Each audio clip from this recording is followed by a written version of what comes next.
Oh, hello everyone. Welcome to Harv's World. Back on a Friday night after a very, very long week at work. Eric Coons, Jesse, Lifehawk, Mr. Swede, and of course with me tonight is Caveman. Not of course, he doesn't do impromptus that often, but he's digging this map, so I think it's inspired him to come on Friday night. Say hi, Caveman. Hello. Hello. So we are back on Hobo's Hollow. And we were talking about this before the stream started, and I said, you know what? It's impromptu Friday. I said I don't care what we do. Like if we do fast, if we speed farm, if we do whatever, we're just gonna do whatever, man. This is just Friday night, hanging out with you guys, chilling, and seeing what kind of trouble we can get into. So as you can see, I'm running fertilizer at 27 miles an hour. Why? Because I can, and it's free. So that's what we're doing. Very long week at work. I actually just got back home at about, I don't know, about 4.5 hours ago, something like that. And I got a few more weeks of this traveling stuff, but even bigger news than that, wouldn't you say, Caveman? Yes. Yeah, bigger news than that, and of course I will be announcing this on Sunday as well. But work, the place I've been traveling to, work is now asking me to move there. So within about the next 6 weeks, I have another major move ahead of me. It's for the better, and I'm actually really looking forward to it. I've been enjoying the place they've been sending me, so things are going to they're going to stay a little bit iffy for a while. But on the whole, it's going to be better all the way around. Mad Max, Mr. Corbin, and Jordan, the Canadian kid. And K-Man, you want to move us to the members channel so we can talk to these guys? Sure thing. Moving them down. Please and thank you. Last I saw, we had Jonathan and Mad Max in the members channel, so they'll be just chatting up with us tonight while we hang out and see what we can't do to get Hobo's Hollow up and running. We only got through our first month the last time, and man, this map still feels huge. Oh, I just clocked a deer. It is huge. I done killed me a deer already, and we're not even 5 minutes in yet. Oh wait, we're 5.5 minutes in. So Howdy, how's it going? Hey, Mad, what's up, man? Oh, it's all good, man. Just working some fields on the dedicated server. Nice. So for those of you who don't know, Harv's World members get access to our dedicated server and special channels that only they can access. And, well, impromptu streams, I've kind of been dropping in and chatting with them, letting them join me on stream. So, Jordan, good question. Yes, it is still Nevada. Instead of being in northwest Nevada, however, I will be in eastern Nevada, very, very close to the Utah border. Right now, I'm very close to the California border. So, it's about a 300-mile move from one side of Nevada to the other, but on the whole, it's definitely a leg up. It's definitely an improvement. Me and Rain Man think so anyway. Definitely. It's definitely an improvement. Oh, is Jonathan still in the channel? I don't think so. No, he dropped for a little bit. Too cool's on here. Oh, too cool. What's up, fellas? Yeah, you Not much, you. Just another Friday night at work. yeah, you pay attention to that road, man. Yeah, I'm heading into about a 30-mile-per-hour wind right now, and I've got my volume up all the way. I hear you. Literally and figuratively.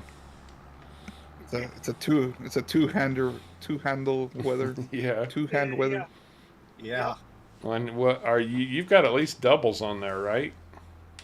Right. Yeah, that's no fun. Yeah. I'm all over the place. I hope I don't get pulled over for drunk driving. No kidding, man. Although me and Adolphus Coors are definitely, we'll be thinking about you. Nice. Oh, what a week. It has been a veritable roller coaster. For me, anyway. Hope you guys are all having a good week, heading into the weekend. Oh yeah, man. Oh yeah. Finally Friday. And, our 10 viewers, too. I hope they're all have had successful weeks doing whatever they're doing. I got to look at my contracts and see where I'm at on this. 27,000 for that fertilizer contract, and I am headed to 36 and 38.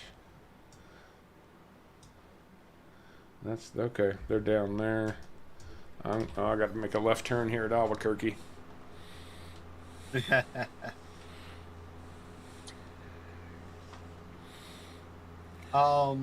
Jordan, are you referring to the ones that came out from Omatana? If that's what you're talking about, Jordan, yes. Caveman and I were discussing those. They look very, very.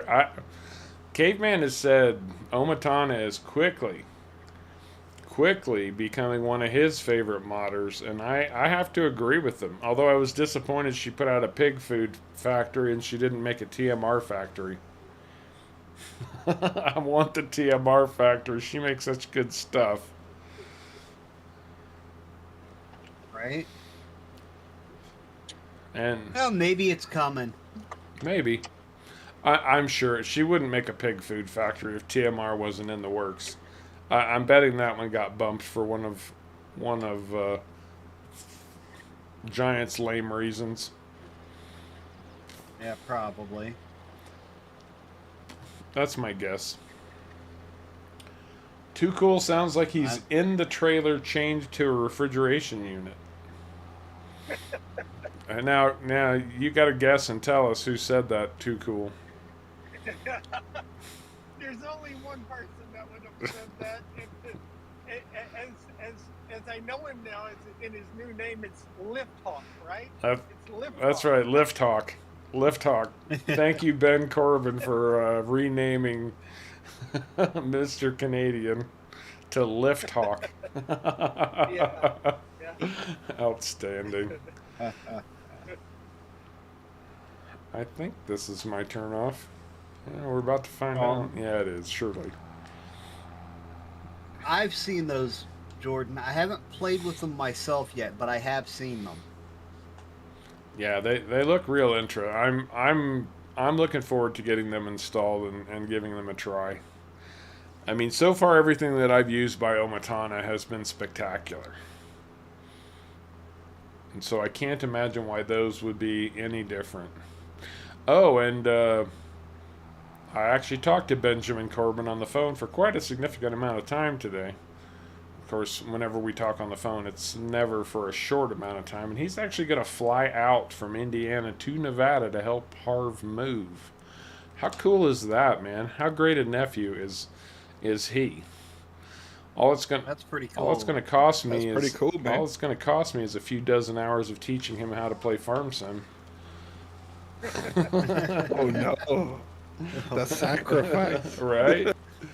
Hey, Patrick, Well, hey, how's it maybe if going? he's there- Hey, Patrick. If only it was a game that you like. I know, right? Gosh. Well, at least. Maybe if he's there long enough, you can teach him in person. Hey, Dad. Dad says so. How you doing, bud? Haven't seen you in a bit. Good to have you back with us. Yeah, I mean, at least he doesn't want to learn to play some My Little Pony game or something. Right? It could have been worse. That's right. I don't have enough computers to teach him Farm Sim while he's here, but we want to we want to do that on as a stream anyway. He can bring his. That's right. Just load it on the plane. They don't mind.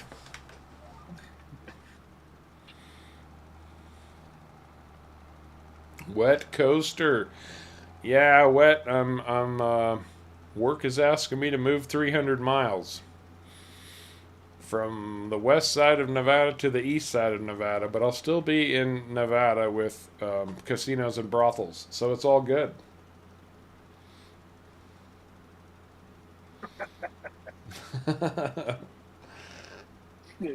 Well, yeah, Lifehawk, you know those games you play when you're not on my streams? Cracking jokes? My Little Pony, man. It could be Care Bears. Seems like you got a trigger word for Lifehawk there. Maybe.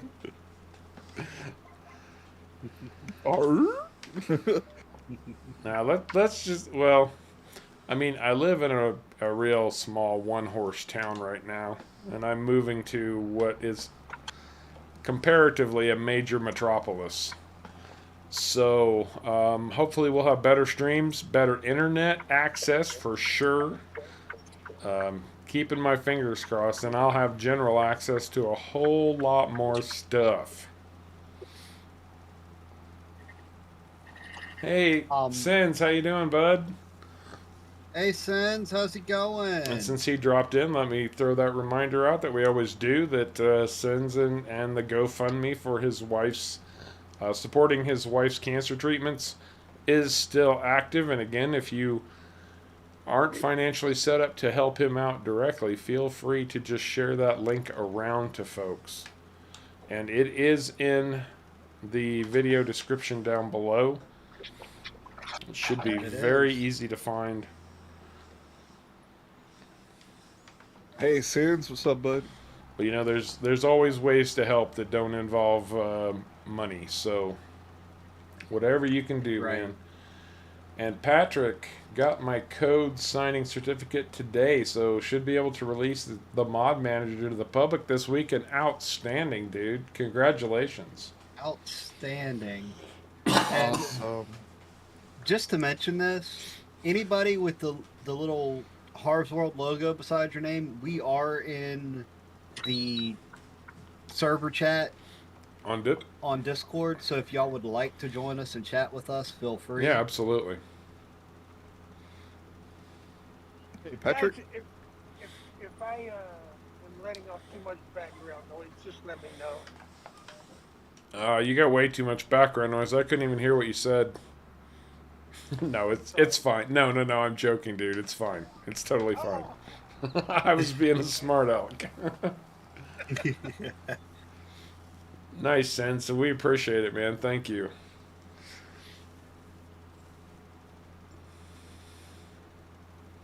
This map has some seriously massive fields on it. It's going to get ugly before we're done here.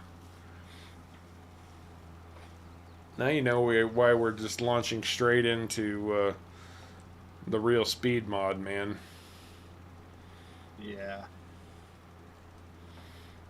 Lifehawk, if you legitimately go and get a real tattoo of Harv's World, I will create you your own special channel.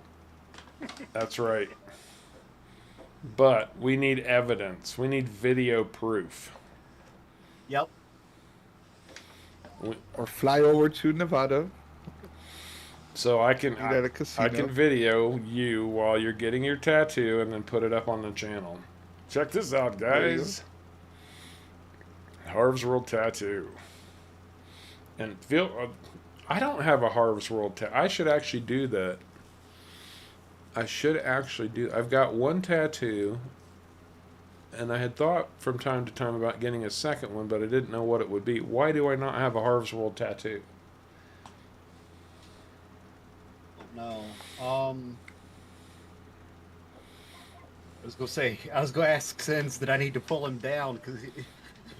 No, I came down. I had to mute the channel so it doesn't backfeed. How you guys doing? Doing good, man. We got Farming Sense with us now, everybody. If you weren't catching that, but outstanding. How are you doing, man? Doing all right. I think Pat's gonna be sliding over here with us here momentarily. Oh yeah. What's up, Sins? How you doing, buddy? He's gonna be sliding into the DMs. Yeah, I believe he might be heading this way too. Yeah, we just got done streaming on our end. Yeah, it can't be a temporary. We come hang up. Can't be a temporary tattoo. That's right, Patrick. That's right. It sure can't be. Actually, my tattoo is It's a pirate skull with crossed pistols, and underneath the bottom of it, it says "Surrender the booty." Nice. Nice. Sims approves. Hey, Straight to business, huh?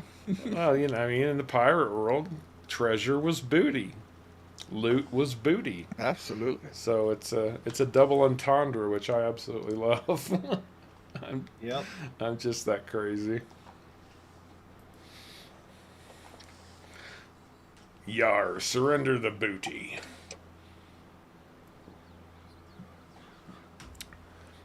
Well, there's 2 banquets down, cracking the third. The location of that tattoo is on my right bicep. I used to have a picture of it somewhere. I should see if I can dig that up again. I know it's not on my machine. I know it's not on my phone. I'll have to see if I saved it somewhere. Patrick, I know you've got the green logo beside your name, and I also see that you're in Pub Talk. Can you not access the dedicated server chat and stuff? Have you not linked your YouTube account to your Harvest World Discord? Yeah. And if you did and you still don't see it, you might need to update it. That's what happened to me on the top right. Yep. Hashtag flex. You're not gonna. There's too much padding to flex much muscle. I'll be honest about that one, but I don't know. It was my what do I want to call it? It was my midlife crisis tattoo. It wasn't cheap either. I think I spent like $500 or $600 on it. It's huge. Ford. Good day. My most expensive tattoo cost me $35. I know, but mine's not a prison tattoo. Got him. Mine's You must have. mine's not You either. must have a friend who does them. My brother used to do that. Oh, there you go. I needed my brother was mad when he found out I got one. How screwed up is that?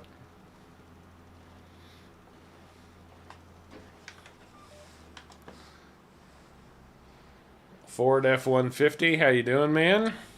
Worst tractor in the game. That is the best tractor in the game. Yeah, I don't know what you're talking about, man. You, sir, are out of touch with reality, I have to say.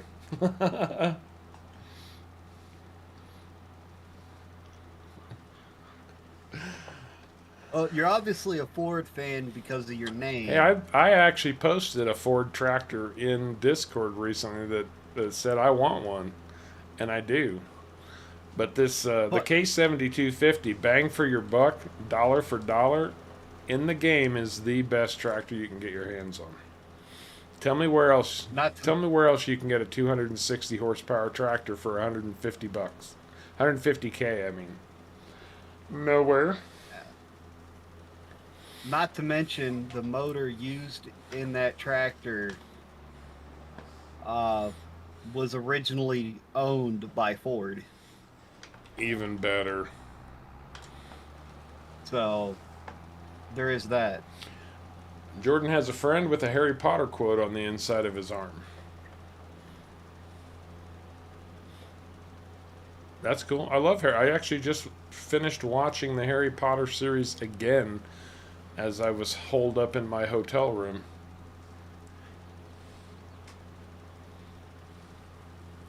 How's everybody doing?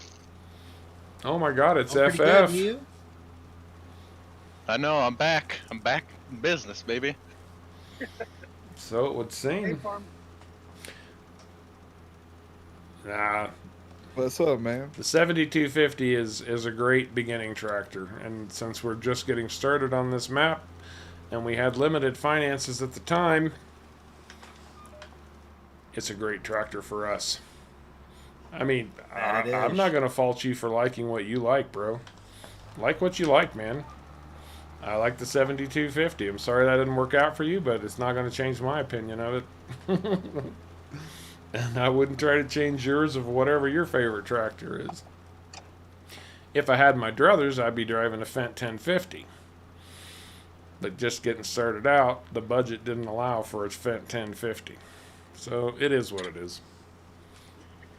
Yep. We make no frickin' apologies. This is Harv's world, not Ford F-150 world. Exactly. To style. Yep. Finally got out on my own today. You finally did what? Got out on my own, getting a taste of the real world. In what way?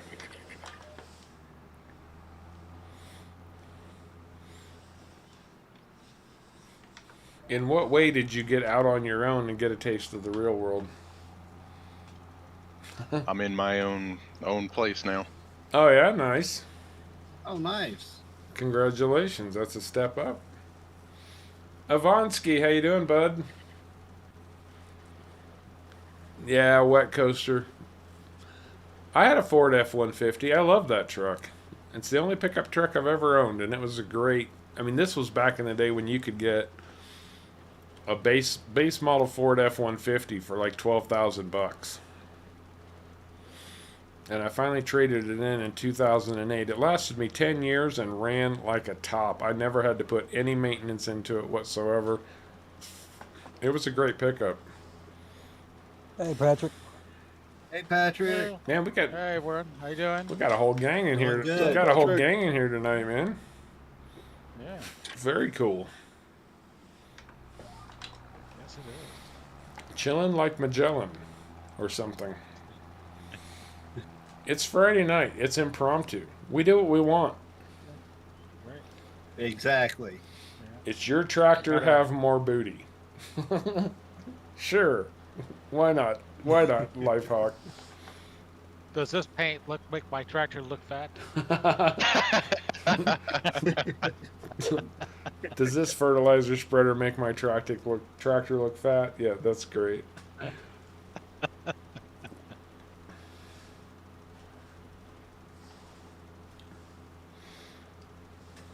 Wow, 3 on the tree, Ivansky. You don't see that anymore. 72 Ford Explorer with a rusted out floorboards. And 3 on the tree. Wow. That's pretty impressive.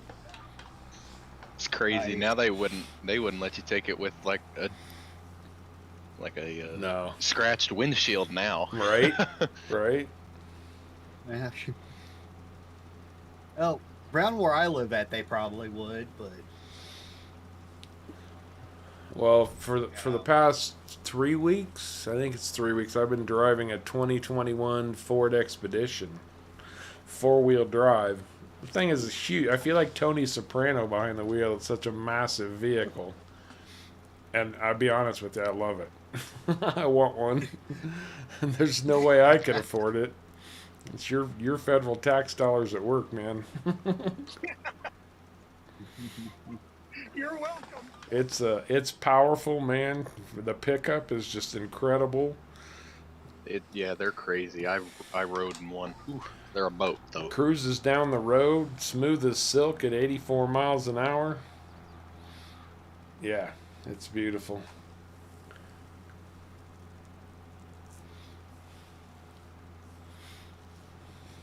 I spent a little bit of time looking at the Elk Mountain, Wyoming that just came out. It was released today. Oh, where did that release? It's a Facebook. Yeah, okay. Is that Elk Mountain modding? Right. Oh, I was just complaining about one of his mods. It's actually a very gorgeous looking map. I don't know how it performs, but it's gorgeous looking. Well, I guess I'll have to download tear into it. he's Yeah, it's really good. he's a really good modder, but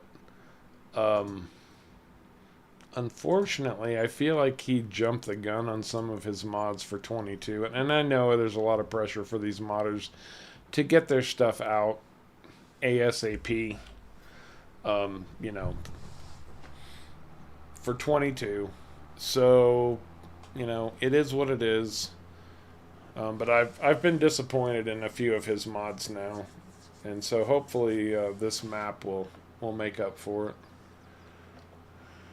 But I always liked his stuff before, so I'm sure it's just the speed at which everybody's trying to get stuff out for 22. It reminds me of actually of a Yukon Valley. Is it Yukon Yeah, Valley? Yukon River Valley. Yeah, Yukon River Valley in a 4X version. That's nice. Because it's got the mining, you know, the gold mining. He's going to be putting on the oil, you know, the oil wells on there too. Oh, wow. It's not there yet. But it's got, you know, it's got like 8 fields, so you can have your farming, and then like in the lower, the southern part of the map, it feels very much like no man's land. So, in the very northwest part of the map is where all the mining is. So you got a little bit of everything for everybody, and it's not flat. Thank God for that. If I'm not mistaken, that might be his first map. I don't remember him putting out maps before. What about you, Caveman? No, I can't say I remember that. But It's pretty cool. It starts you off in a truck on top of a mountain, so you can kind of get a lay of the land. Oh, that's cool. Yeah, that is cool. yeah. I wish we could get that Ural truck pack back that we had in FS19 on PV Uncharted. Gosh, that was a great truck pack. That was. One of the things I like is that all the buildings from the base game are now like playable and usable. Like he opened the doors and stuff like that. Oh, on the Elk Mountain There's map? a lot of buildings that. Yeah, Well, there's a lot of buildings that you can't do anything with them. Right. Oh, so he's got opening doors and all of that stuff now? Right, Yeah, a lot of the buildings in the Elmcreek.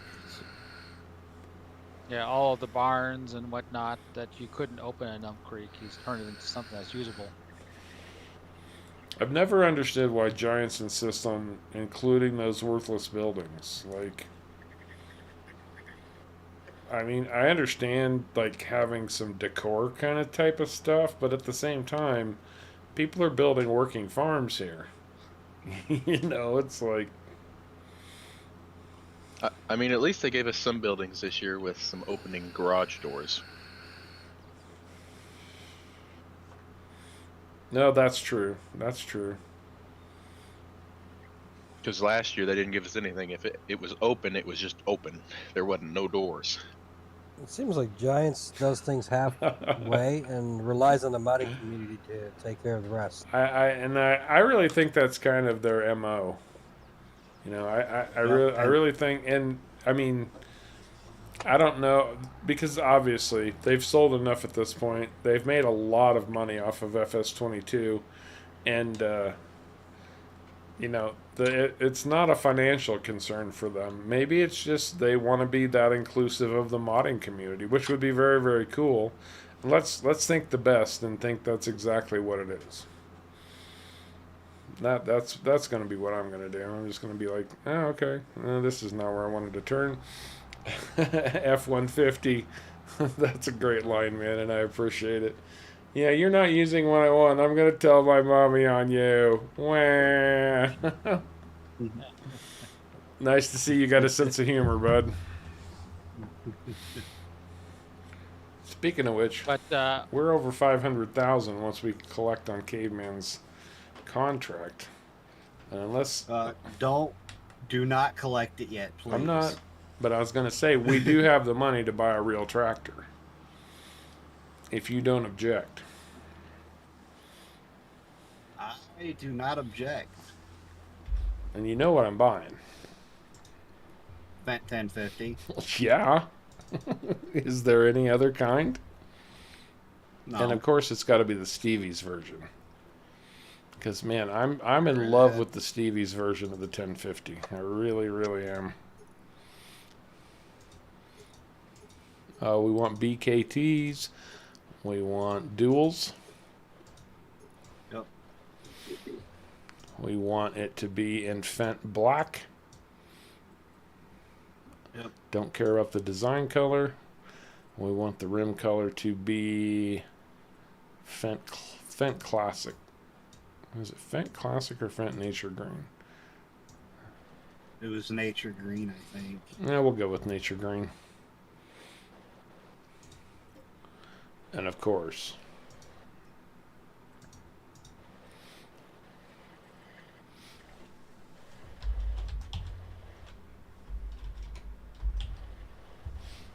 the license plate has to say, it's only 358,000. We still got 150,000 in the bank, so we're good.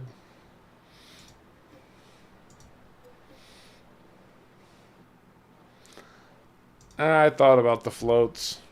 I didn't go with the floats because the BKTs, believe it or not,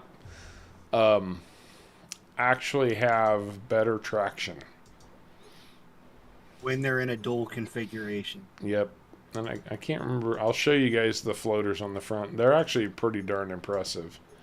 I'll see if I can find those. Were they only in... Maybe it was Trelleborg. Redshift, there is a mod. There it is. For third person. Yeah, it just came out this week. I don't know if it's for all platforms or not, but I do know it is out for PC. But yes, these floaters on the front are very, very, very cool. And I do like it a lot. Oh, this should be right over here, right behind me.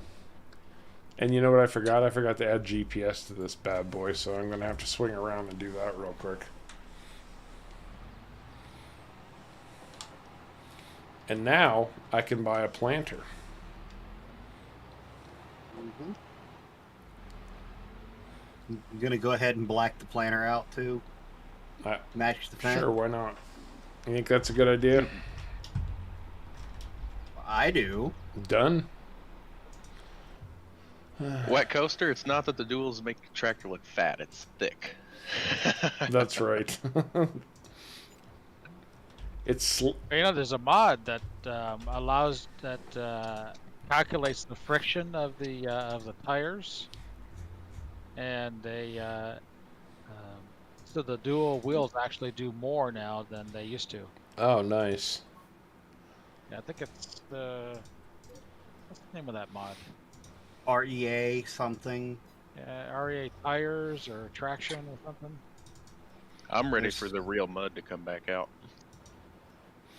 Oh, we don't have enough money to buy a planter yet. We're gonna need some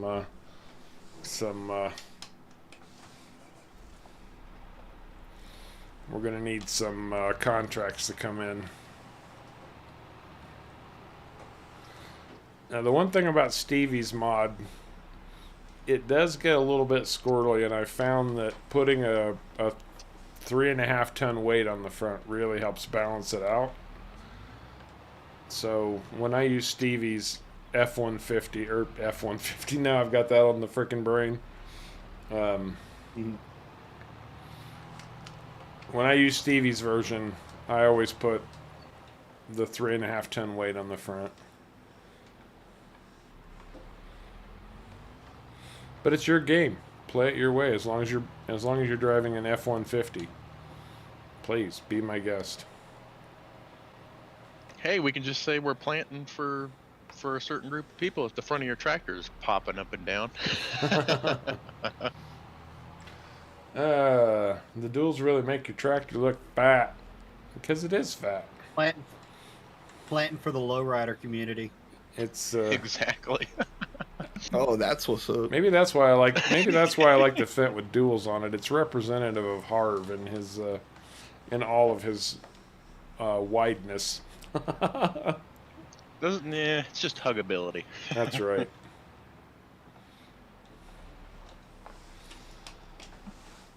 Those locals forever. Right.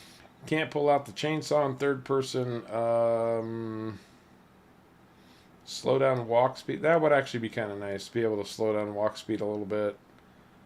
You can't pull out the chainsaw in third person. Yeah, that kind of makes sense though. Ria 2. I actually saw. Isn't there a mod now that is trying to add dynamic dirt and all of that as well? Do you mean the Terraform mod, or do you mean a different mod? I don't know. That Terraform mod, that's actually used in the Elk Mountain, Wyoming, for the mining. It just doesn't lay in the ground now. You're changing the lay of the land. No, this is actually adding like dynamic dirt. Like you can actually Real dirt color. No, Right. it's not real dirt color. Because I love real dirt color, and we've got it on right now. Oh yeah. But no, the one that I'm talking about, I swear I was reading a mod description where you can actually get bogged down in mud and stuff. But it's different. Oh, that's different from the one we had in FS19. That's one of the REAs. Yeah. Okay. REA 22 wheels is the mod. Okay. Yeah, one of the REAs does the whole dynamic ground type thing. It's not like what we were used to in 19, but it's not bad. Okay. Oh. We actually need a flatbed auto load trailer too.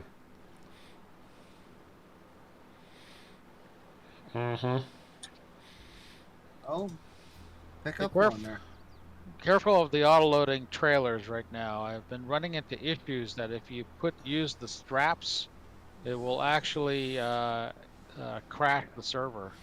Yeah, We haven't had it crash the server, but we've had it not be able to unload them without selling them. right.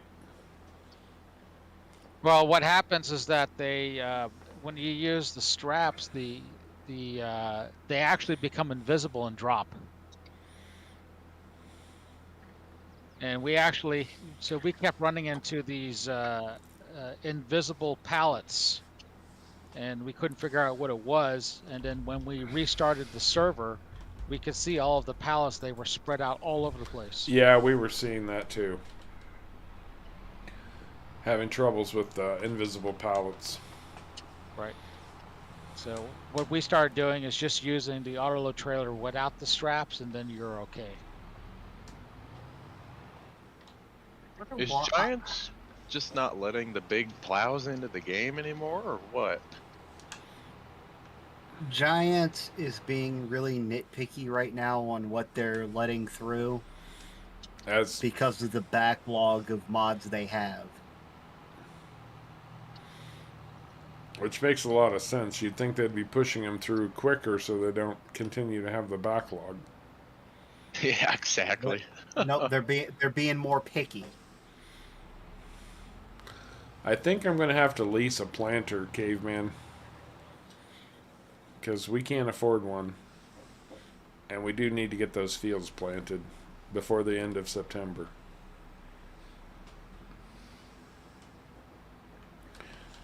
Michael Villafauna, how you doing, bud? Good to see you. 34 degrees Fahrenheit there. It got up to 60 here today. Well, that tractor takes up the entire road. Uh-huh. It reminds me of a big monster truck that I went by when I was traveling, and on the bumper sticker it said, "If you can't stop, smile as you go under." There you go.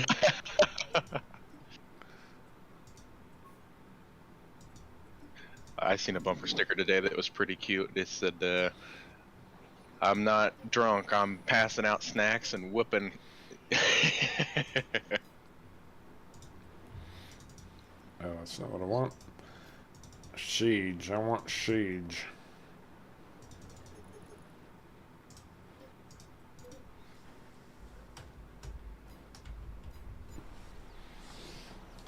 Oh, there you go, Sins. Sins is downloading Elk Mountain right now to test it out. Okay, cool.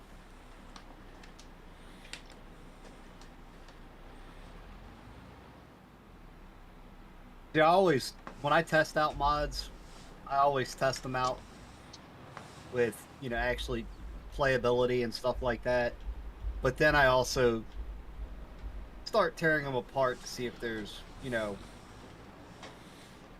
excess stuff in there that doesn't need to be there or stuff like that. Right.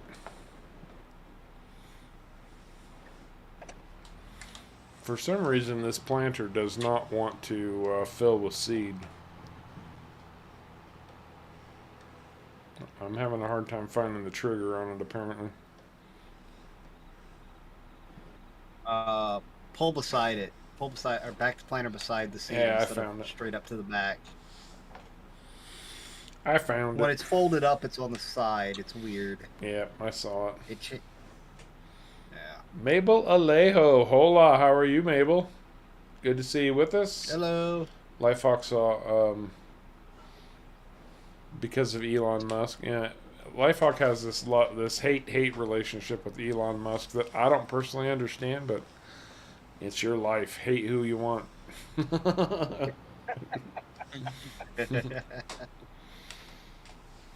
Saw a bumper sticker today that. Oh no, wait. I speed. Okay. Sure. Yeah. Whatever.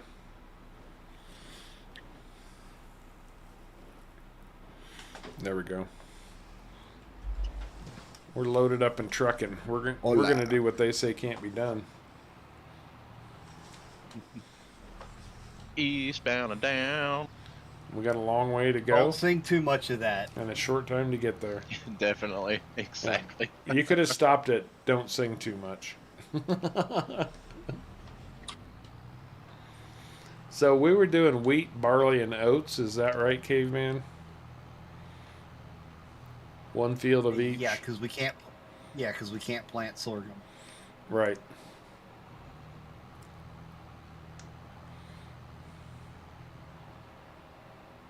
Sunny and 55 tomorrow and 70 on Sunday, 82 on Monday. Sign me up, brother. Ouch. Plant the smallest field in barley. Which one's the smallest field? 17? That I don't know. It's been like 30 for the past 2 days here. Yes, 17 is the smallest. All right, I'll go down to the far end and just work my way down to 17. Say plant that one in barley because barley has the worst conversion rate into flour. Oh, gotcha. So, Yeah, I do wish we could do sorghum because it does have one of the best conversion rates. Yep. I love the way this planter unfolds, by the way. I know it's a real farming geek thing to say, but I don't care. It's freaking cool. What planter is that? The Kinsey, the smaller of the two Kinseys. The caveman edit. Oh, that's pretty slick. I've been trying to get it on Mod Hub, and it was rejected again today by Giants. Why this time? A long list of things, including some typos in the mod description. Basically, they didn't like the fact that I didn't use the pound, or the pounds sign or euro sign on the European translations. They also didn't like the fact that the mod was submitted before the game updated, and I didn't resubmit it again with the updated mod description version. That's not your fault. A few other odds and ends, like I had some extra stuff in the XML they said needed to be removed. And then they also said that the feature set of the mod was not enough to get it on Mod Hub. Not unique enough from the base game mod. Yeah. Even And with there- all the lights? And there are mods on there that are base game edits that have less done to them than mine have. You should try putting a FS22 logo or Giants logo on there, see if they pass it. There you go. Dad says so. Well- Where are you located, man? Where it's 80 degrees, 365 days a year? I'm guessing somewhere near the equator. Because I'm gonna move there, like soon. Got a room available? I'm all about staying warm. Pause and play gaming. K Pasa, man, how you doing?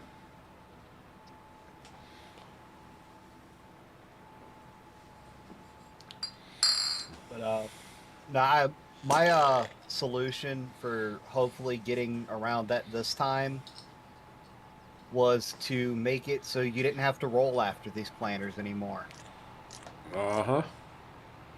And we're not using that version right now, but that's because it hasn't been fully tested Well, yet. look what's on the back of this planter. Rollers, thank you. You know what the purpose of those rollers are? Soil compaction so that your seeds are planted properly. Thank you.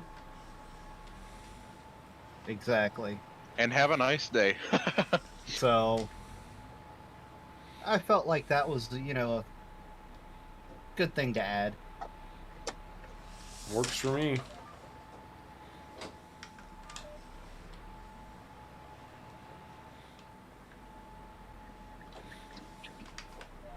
The Philippines. Yep, that'll do it. Nice.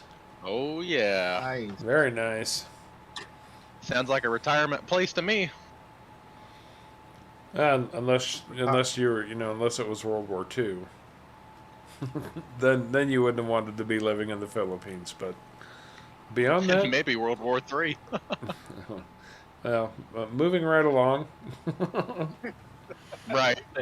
A good retirement place to me, somewhere like Alaska.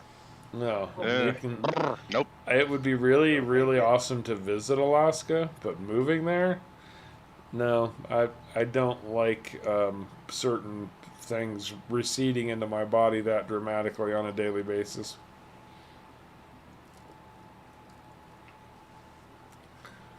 I like the cold. Y'all figure that one out for yourselves.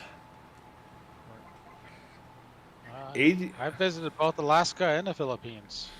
Wow, nice. Which one? And Nice. when I was in the military. Which one did you prefer? Well, the Philippines was actually kind of fun.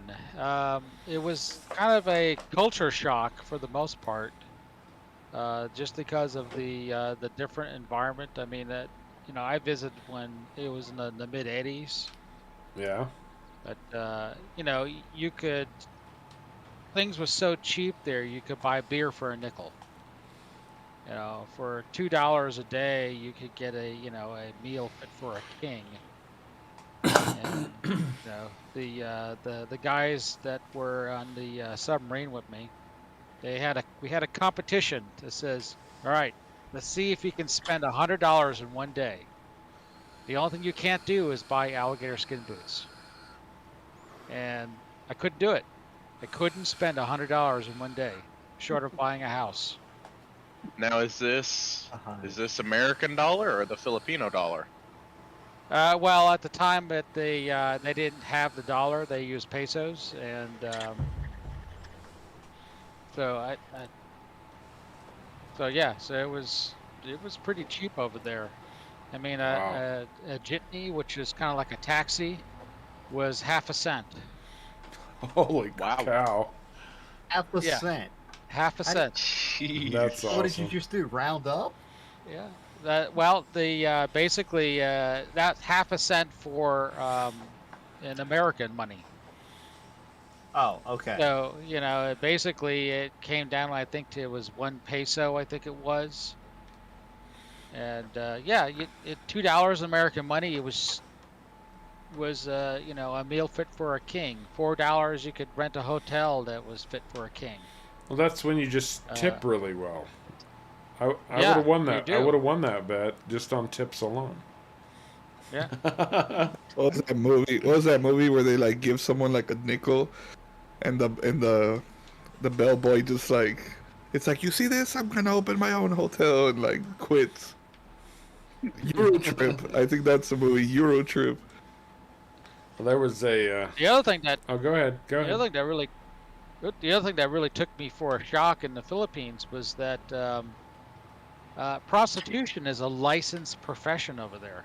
They actually have a photo ID and the whole works. Really? Well, it's Yeah. Oh, wow. it's kind of the same I was way like- in Amsterdam, right? I've never been to Amsterdam, so I have no idea. But it just kind of I wasn't expecting that. You know? Right. You know, I How'd come you from find that out? Vermont, and I was. How did I find that out? The guys were telling me about it, and so we stopped at one of the bars. There's always the prostitutes at all of the bars. Oh, there you go. Yeah, Dad says so. Says the jeepneys are still only about 8 pesos, which is 20 cents US.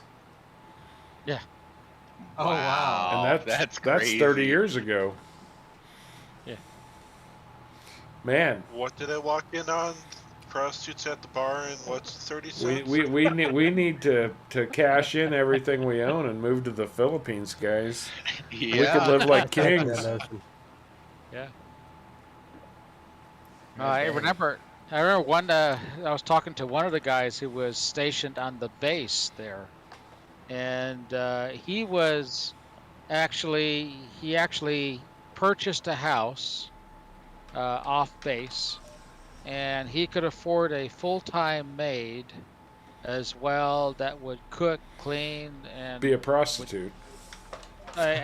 would even sleep with them if he wanted to. Holy cow. Really, literally. No, I believe and you. he was spending $400 a month to do the whole thing. What? Wow. Oh my goodness. Wow. Wow. Yeah, that just No, kind you, of blew you my have mind. just laid out my retirement plan, man, and I appreciate it. Exactly. Wow. Make sure that you bring your own toilet paper because anytime you go shopping, from what I understand, they charge you to use toilet paper. I have Amazon Prime. I'm good. I think the plane lands in your front yard down there, don't it? Okay, so I have a question for you, Dad. What does gas cost down there? Oh, that's a good question. Yes. But if it's only 20 cents for a jeepney, gas can't be that bad, right? That's the gray area in all of it. It's $40 a gallon.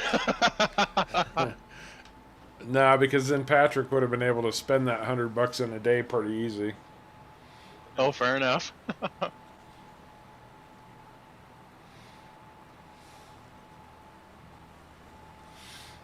How do you spend half a cent?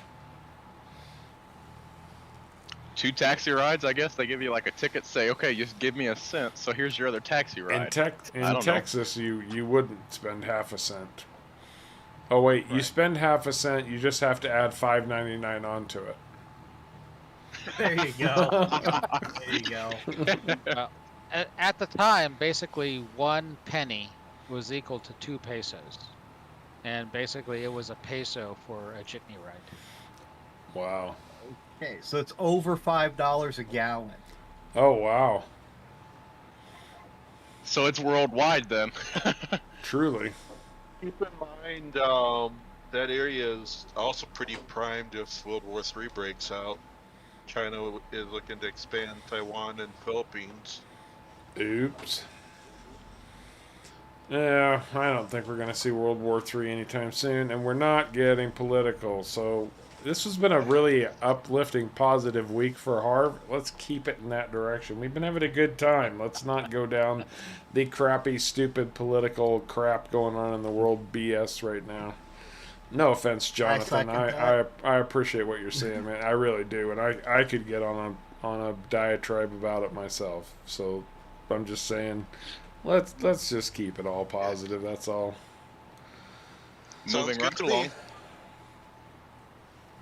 $5 a gallon. Yeah, it's when I was driving back across Nevada today. Everywhere it was $4.75, and diesel was well over $5 a gallon. Wow. And you know, when diesel goes that high, all that means is the price of everything you want to buy is going up. Oh yeah, there was people coming in the store today. They were getting maybe half, some were half a cart full or something, and it was 60, 70 bucks. $2 a liter in Canada, $6.36 US equivalent. Yeah, it's just getting Wow. it's just getting out of control. Well, yesterday morning, gas was $4.15, and then yesterday at lunchtime, at the same gas station, it was $4.19. I literally saw it this week. Going into work, it was $3.99. Going home from work, it was $4.29. Believe it. Okay, caveman, Well, thank God. you said you wanted barley in the small field, which means I'm putting oats. I've got wheat in. Now I'm gonna do oats, and then I'll do barley in the small field. Okay. Okay, what were you saying, guys? At least I got a 4.2 V6, so I'll be a little bit better than these V8 diesel guys running around. Yeah, I mean, my personal vehicle gets about 28, 29 miles per gallon on the highway, so I'm okay. Yeah, I'm not doing too bad either. And it's not I need electric, to and get the it's not a spark plugs hybrid. replaced. Only thing that's killing me right now is I need to get my spark plugs replaced. But I could do it myself. I just haven't got a chance to get out and buy them yet. Yep. My sister drives a Honda Civic, and she's complaining about gas prices. Yeah, that's when you know it's bad. I used to have a Honda Civic. A Honda Civic to me is like a clown car. Right. Oh. I mean, I stand 6'4" and weigh 190 pounds, so I would look horrible, almost comical in that. Out the passenger seat and have you sit in the back for leg room. Yeah, I could drive from the back seat. I'd be a little backseat driver. Well, That'd be hilarious. So, Yes, like I said, comical. do the Oilers farm at all? Do the Rough Riders get on their tractors and grow crops? This isn't the Canadian Sports Channel. It's Farm Sim with Harv's World. most iconic movie cars. Go, Christine. Most iconic. Oh, well, the Mustang and Bullet. It's probably one of the all-time most iconic movie cars. Herbie the slug bug, yeah. Oh, Herbie's a good one. That's a really good one. The Mustang and Gone in 60 Seconds. Eleanor. Eleanor. How about Back to the Future? Oh, that's a good one. That's a real the good one. DeLorean, yeah. The dude that has his car? It's movies, not TV movies. They made a movie. They did make a movie. Yeah, they That's did. a fair point. So, the generally counts. General Lee, yeah, that's right. That's what it was called. Duel? That's a good. Wow, too cool. There aren't many people who would even know that one. So kudos to you, man. But that was a ghost semi kind of creepy weird thing. Steven Spielberg's first movie. I Yes, it believe. was. You were absolutely correct. Yeah. Well, not really his first. It was like his first feature-length movie, I think. He did a bunch of TV type stuff before that. And what was the actor's name in that? The man that the Oh, semi was after? because he was in Bloody Ever. Dennis Weaver. Yeah, that's it. Dennis What Weaver. about the Ghostbusters plasma mobile? I think it was Oh. called. No, Ecto-1. 1. Ecto-1. That's a Ecto-1, yeah. good one. Yeah, Lifehawk makes a good point too. Any car in the James Bond series. That's a good one. Yep. Yeah. Vin Diesel's That's a Charger in good- Fast and the Furious. Which Charger? Yeah, as I say, he had like 2 or 3 different ones throughout the series. I never watched it, so I can actually tell you this: the same car never appeared on camera for more than 10 minutes. Yeah, I think they had like what 3 identical of each vehicle. they always do Or when it more. comes to movies. I think, and we were talking about the General Lee, just for the TV show, I think they had a dozen. Really? They went through so many Chargers Jump they had for to the scrap show. it. Oh, Lifehawk. Jumping them. That is the perfect They one. they actually at one point were not even using Chargers anymore. They were using I can't remember, it was a Ford with a body kit. Really? I can believe that. wow. Pontiac Trans Am, the Bandit. Yeah. That's a well, Oh, the Ford yeah. Coupe from American Graffiti. There are so many cars in American Graffiti, and while the Coupe is nice, it's like a 32 Coupe street rod, and it is beautiful. My favorite car from that is actually Ron Howard's 58. The first year they were made, Chevy Impala. I would kill. What beautiful car. I would kill for a Snowman. 58 Chevy Impala. I would literally kill for one. What about Snowman Semi from Smokey and the Bandit? That stands out, and that's a beautiful truck. It is a beautiful truck, but what's better than that Yeah. is Fred.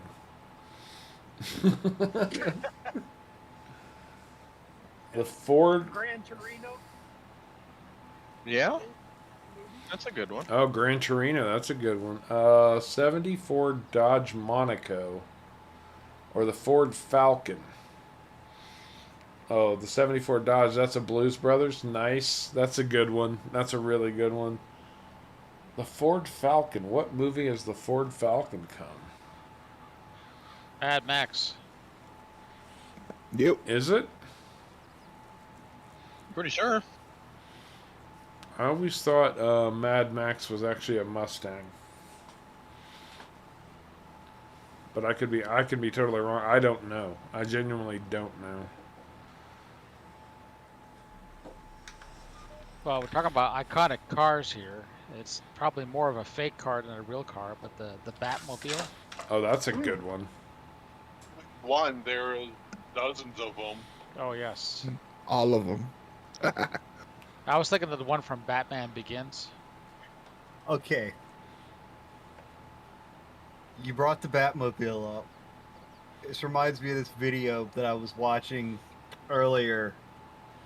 This guy called an insurance company and was recording the conversation. He kept an insurance company on the phone for 25 minutes trying to insure the original Batmobile. That's awesome. Oh my. Because if you go online, you can actually find the specs and everything of it. Oh, that's right, Lifehawk. The Batman Begins car was the Tumbler. That wasn't really a car, though. I mean, it's not like you could go out and buy one. I kind of, I guess I'm interpreting this as an actual production model type car that was iconic. Right. I thought you were gonna say like it's more like a tank, because it was described as a tank. It really is more like a The tank. bridge builder. Yeah. How about- Toyota Torino AE86. I have to agree with you, Ivansky. I like the original Batmobile too. The convertible. The Adam West one from the TV series. Yeah, the one that had the domes. The half domes front and behind the driver and passenger. How about the station wagon from National Harpoon Vacation? See, that's a classic, right That there. is a classic, With the leash hanging off the back. right? What about the station wagon from Harry and the Hendersons? Oh, there you go. I love that movie. It's just such a fun classic, casual, stupid movie.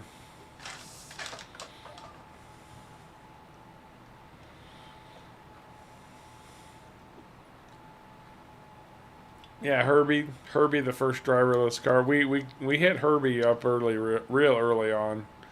Herbie the love bug.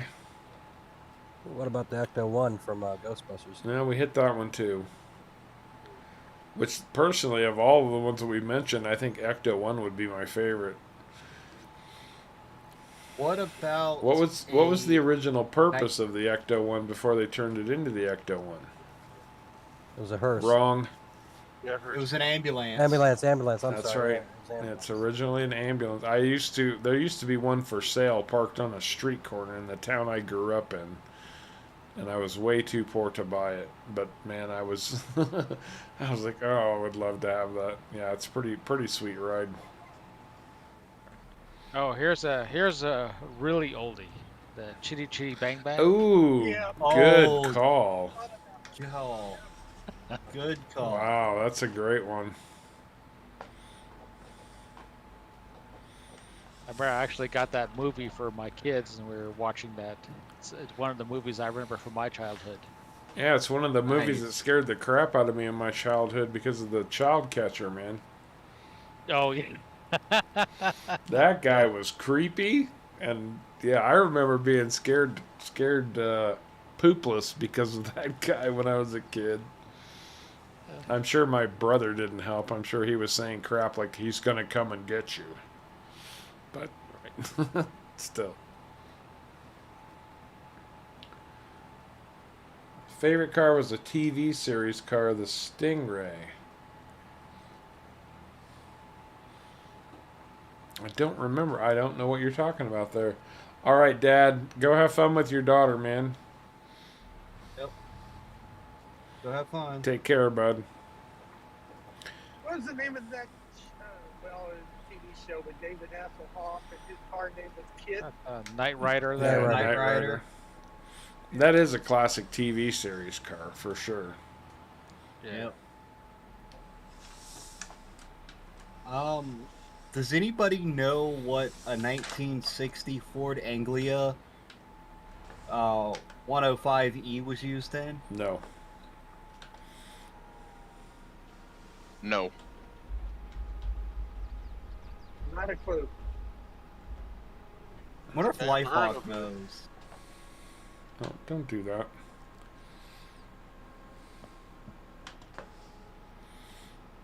Oh, the late 50s Corvettes will always have a special place in my heart. Always. I love late 50s. The Stingray Corvettes are just such. What about the Lightning from Grease Lightning? Yeah. I don't remember that one. The car that they were putting together to race? The Thunderbirds in the ditch in California. Yeah, down the canal there. Oh well, if we're gonna go that route, let's talk about the Ford that they put together for Ford versus Ferrari for the 66 Le Mans. That was such a great movie. It is a great movie. We're seeing it. God, I love it. I'm telling you, it's a great movie. If you have a chance to catch it, do. Yeah.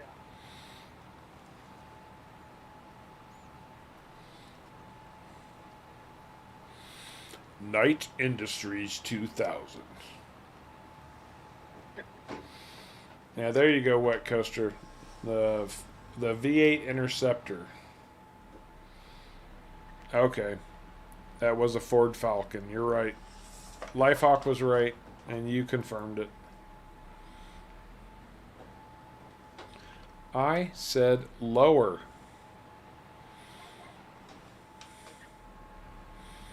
Your planter is being fickle, caveman. It's not doing what I tell it to do. Smack it a couple of times. Okay. I even painted it black so it would feel more at home with the Fent, but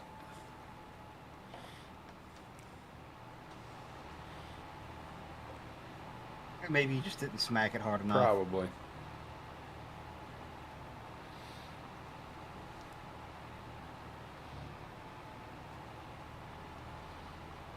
It's -76 in Antarctica. Well, that's good to know because I was planning a trip to Antarctica pretty soon, and I really needed to know what the weather was there. Might have to take an extra jacket. Yeah, maybe. Maybe some long johns, Yeah.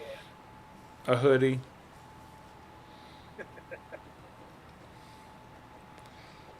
Wikipedia. Well, you can always count on Wikipedia to have the right answer.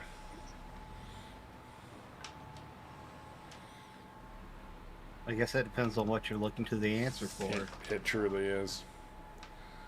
If you're writing like papers for college or high school, do not use Wikipedia references. Do not use Wikipedia as references for your actual school papers. You will not. Yeah, they don't like it that much. No. The Ford GT40 redshift.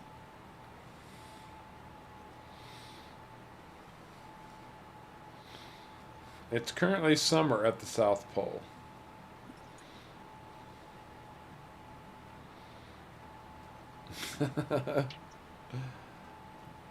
Well,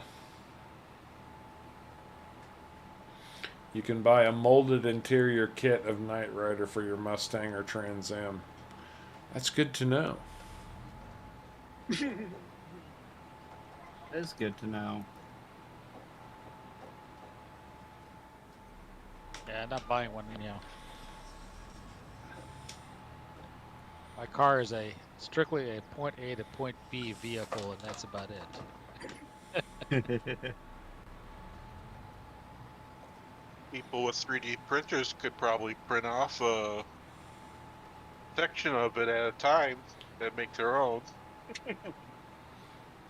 Oh, pretty sure we could. In the reboot, Kit was voiced by Val Kilmer. Wow. Avansky, I had a 66 Impala also and got into a lot of trouble driving that thing. It was my very first car ever. It was a rust bucket piece of crap. I think it lasted all of 9 months before the transmission blew out on it. But yeah, it was a holy terror. We used to do stupid kid stuff. We were bored on the weekends. We used to do a thing that we called garbage polo. Or no, during The trunks are so big. during The trunks are so big you could actually stick, like 10 dead bodies in the back. there. easily, at least. Mm-hmm. And that bald spare tire that you had to keep just in case. Great. But so we'd get a group of friends, and we actually had like a driver, the person with the mallet, and a scorekeeper in the car. And on garbage nights, we'd go drive around neighborhoods, and somebody would hang out the passenger door with a croquet mallet and smash garbage bags. At least it's not mailboxes. Until, the cops drugged several people. And luckily, I wasn't one of them. But several of my friends got drugged downtown to the police station for doing that crap.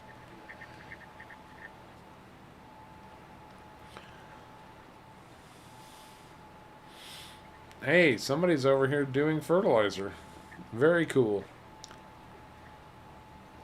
Yep, the middle field was already fully fertilized, so. Yeah.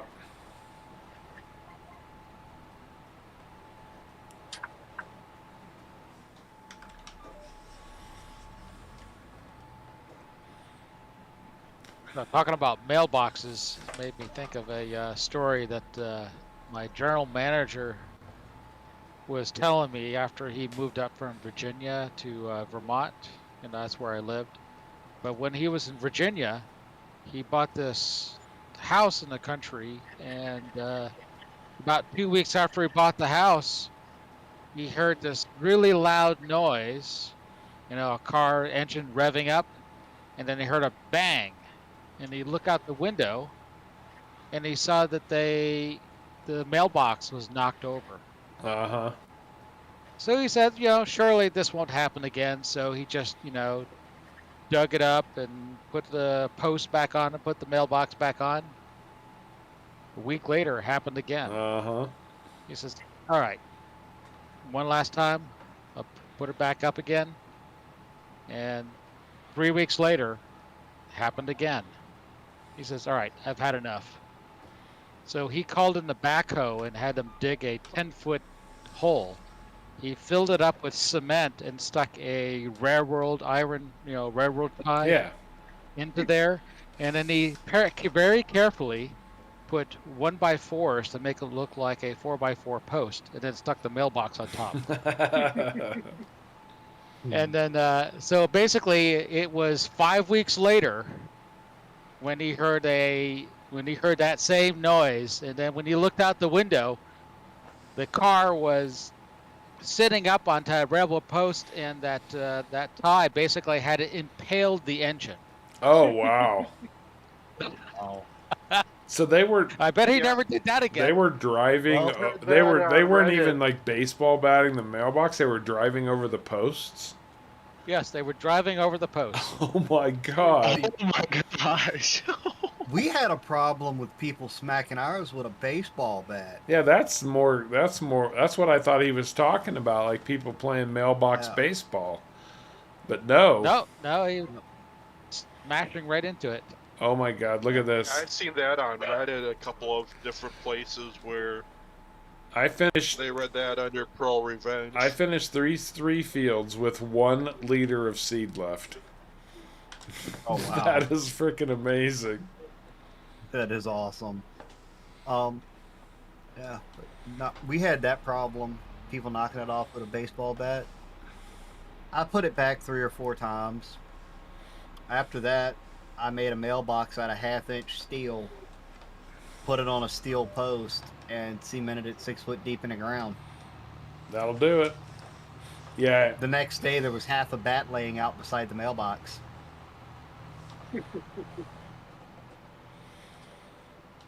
Man, I bet that hurt their hands, man. Yeah, since I really bet it did. I love- it was a wooden bat. I love the Stevie. Like a I love vibration. the Stevie's version of the fent. That was close.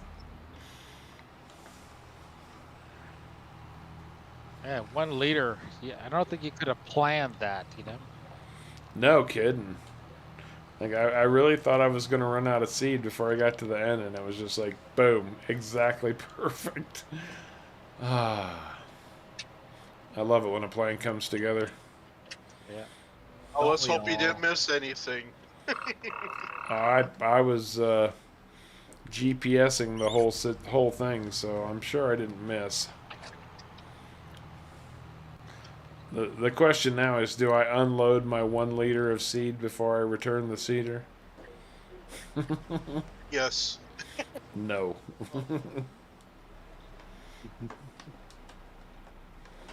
Okay. Keep the 1 liter.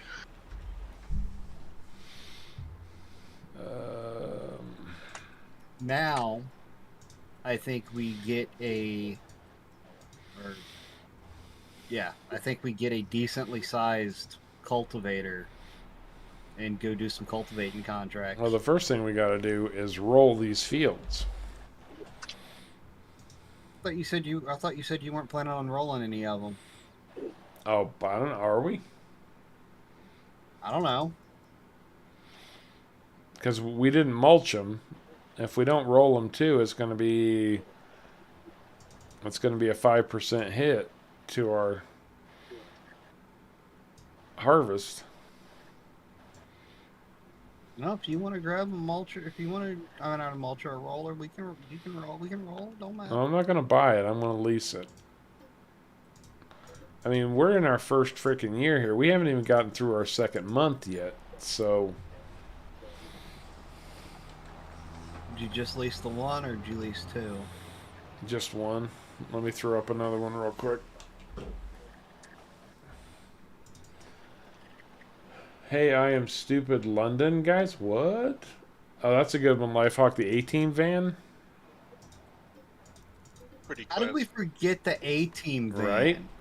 That and Scooby Doo's the Mystery Inc. The van. Mystery Mystery Machine. Machine. Because we were talking, we were Mystery trying to Machine. focus on movie cars, but then I guess we just finally started incorporating TV cars. I think there was a Scooby Doo movie with that in. There was a couple. There was. Yeah, there was. And there was at least one A-Team movie. There was an A-Team movie, that's right. Ooh, talking about vans, you got the Dumb and Dumber van. Oh yes. The furry one, yeah. The car from Wayne's World. Oh, the Pacer, the And you AMC Pacer. You can't forget Lightning McQueen. Oh God. And I turtled completely. I was trying to knock it over, but it didn't work. A for effort. I didn't have enough momentum.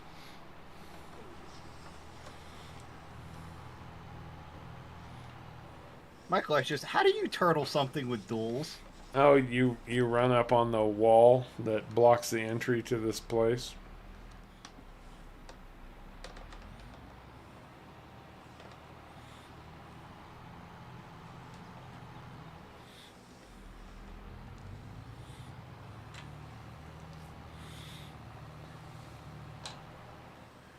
We didn't see that, nope. Of course, in real life, he would have just smashed through the wall. Well, I have this exact same tractor on our Elmcreek playthrough, and Sharko and I went head to head. That was pretty funny, actually. I pretty much demolished his tractor.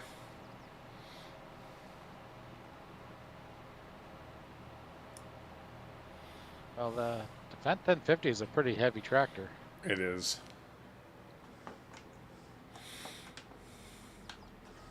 Like the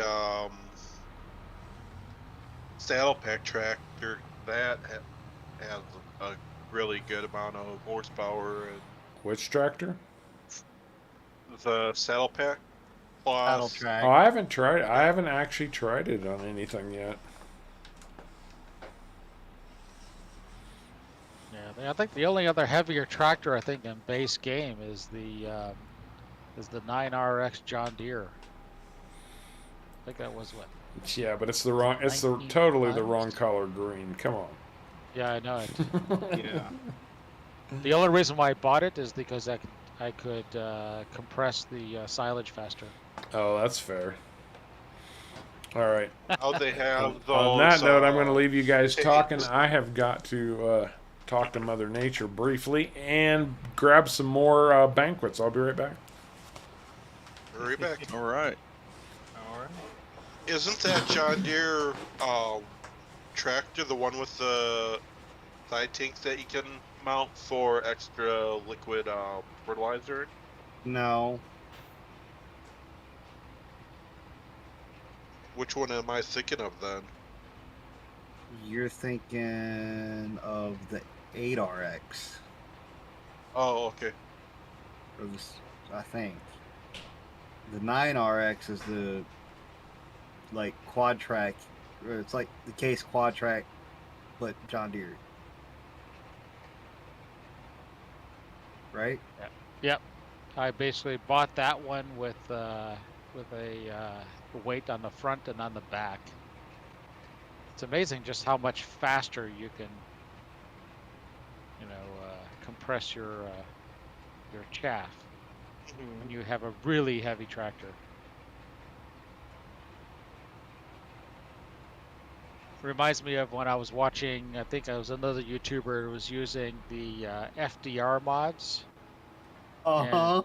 And he used, I think, what is it? It was one of the logging things, and he said it was a thing that weighed like, 40 tons or something, and he went across it once and it compressed it instantly. I remember watching a YouTuber in 19, he used the yarder from FDR logging. Mm-hmm. He just pulled up on the pile barely, instantly compressed it. Yeah, it's probably the same thing that I saw. I'm almost sure of it.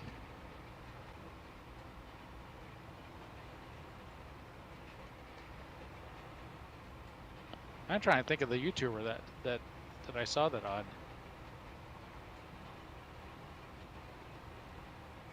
I don't remember who I saw it with either. Like, the heavier it is and the more wheels it has on the ground, the better. Right.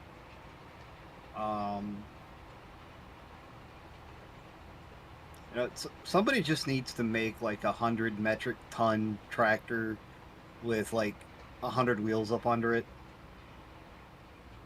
Would a Just for compact- tractor do good? I mean, yeah, I guess. Like, I'm thinking something strictly meant for silage compaction. That's it. I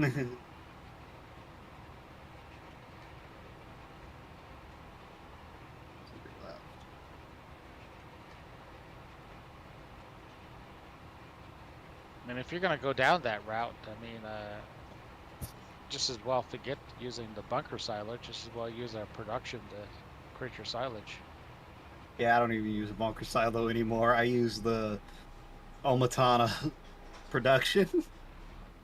Well, I mean, in the United States, we have the harvestor silos. That's essentially that's what that is, you know. Yeah. So, at least in the United States, I don't see many bunkers.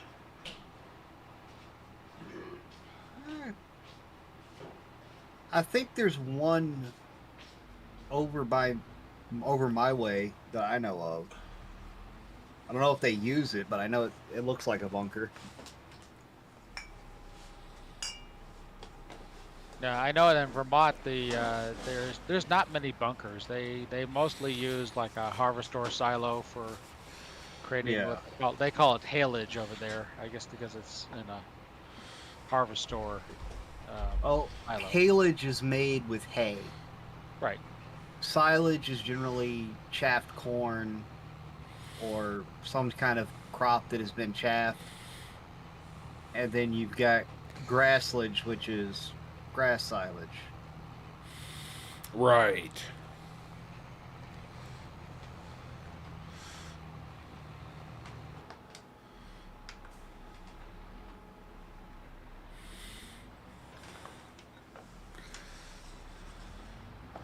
Rocky actually had the same car as the Smokey and the Bandit car. Rocky was driving a Pontiac Trans Am.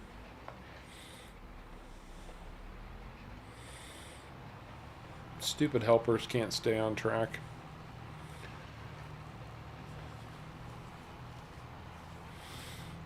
I noticed Caveman was rolling at warp speed. I figured I'd just get on the bandwagon. Oh, Bumblebee? I'll tell you what. If I could own a car, it would be if I could get a hold of one, it would be 2010, 2011 version of the Chevy Camaro. Two cars that I've really wanted in my life. One is a 58 Chevy Impala, and the other one is the 2010 through 2012 version of the new Camaros. SS, of course.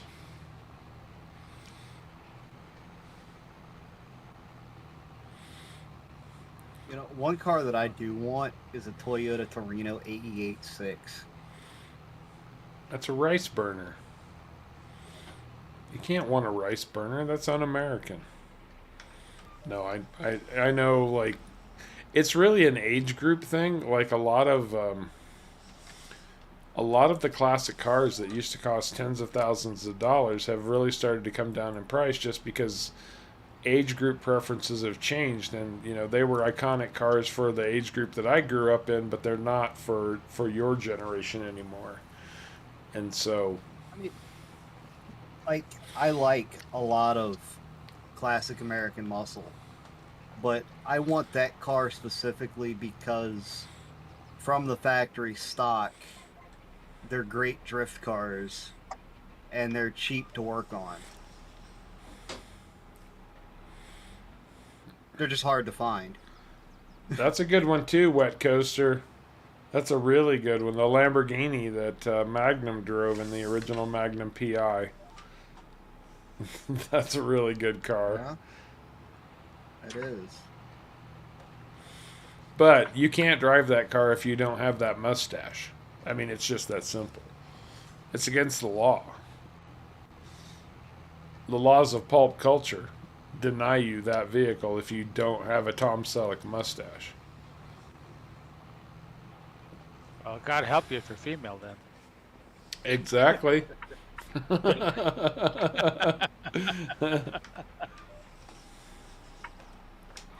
I think Lamborghini even like posted that on one of their posters, like no females allowed. You have to look like Tom Selleck.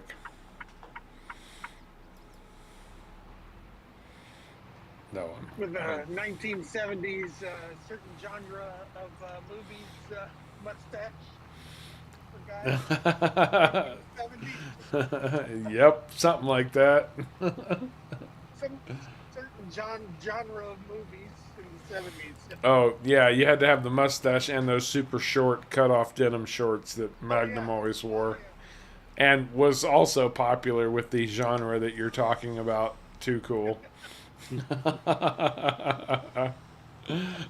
That's awesome.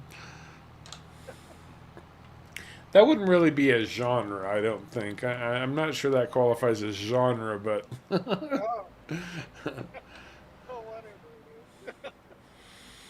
Oh. Topic, theme. Theme. Yeah, there you go.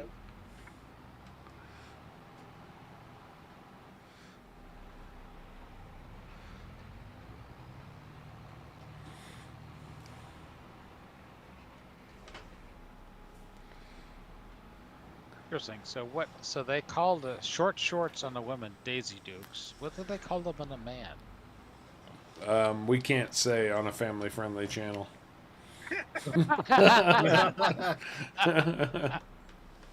In riders. I know what I would call them, but again, we do try to stay family-friendly on Harv's World, so as much as we can, we slip up a little bit from time to time, but We do our best. we do our best.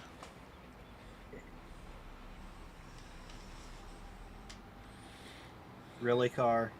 You're gonna block my lane of travel. Yeah, this is farm sim traffic, dude. What do you expect? I was expecting him to just ram right through the tractor, but no, he didn't do that. He stopped. Oh, well. You should count your lucky stars that he actually stopped.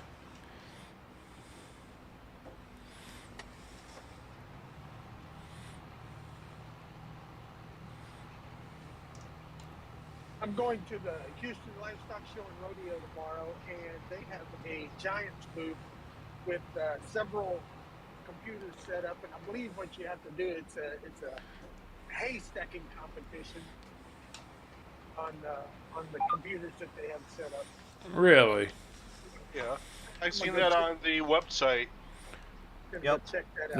They need to do that in Nevada, because Nevada has more frickin' hay moving right now than I've ever seen anywhere. Well, what's happened in Nevada is there's been such a severe drought that Nevada is really a, say what you will about Texas, but Nevada is really a predominant cattle ranching state. And because the drought's been so bad, they haven't been able to feed their livestock off the range, and everybody's buying hay. And of course, hay prices are through the roof right now. The guys who actually do make hay are making a killing at the moment.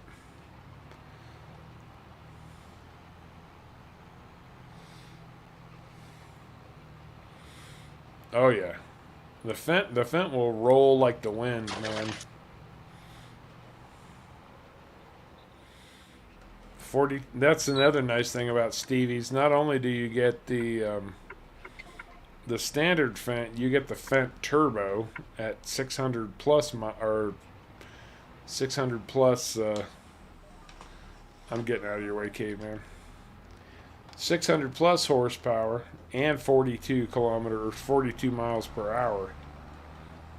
And I feel like I missed a spot right up through here somewhere.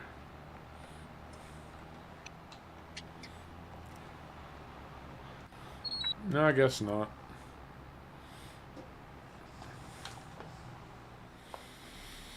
Caveman's got the final roll. And your little tractor will barely pull that thing up this hill. And it's partially because the game doesn't know how to shift it right. Yeah. All right, what do we got for contracts? Because we need to make a lot of money because before harvest. Yes, I know we need to make a lot of money. Sowing field 18, $47,000 for oats. I'm accepting that and borrowing the items for it. Okay. Oh, there's still a couple of... Oh, there's a couple of really good fertilizing contracts, too. 45,000 and 33,000. I don't know. I'm gonna focus on this seeding contract, and you can take what you prefer.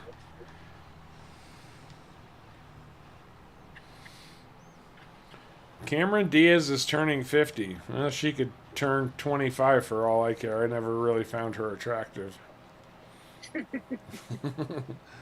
I don't know why. There's just something about her. I'm like, she's kind of meh. There's not a lot of good contracts right now. Like a lot of good paying ones at the moment. Well, there was that $30,000+ fertilizing contract that would take all of 5 minutes.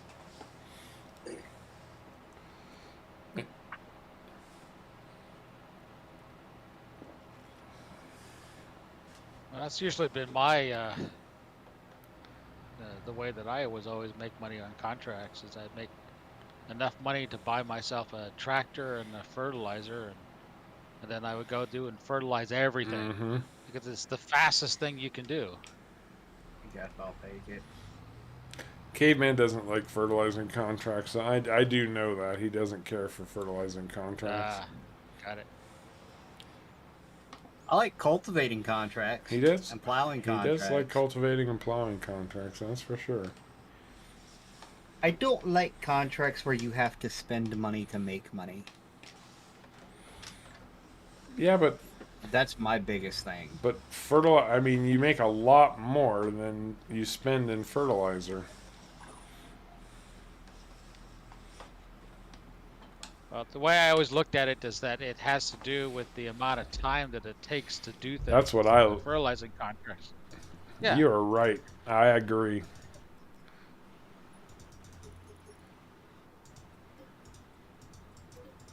I guarantee you that if you had a $50,000, cultivating contract, I could take, probably 5 fertilizing contracts and outperform you, hands down. Oh, I'm not saying you're wrong. I'm just saying my preference. Yes, I get It's his game. He'll play it his way. Yeah. it.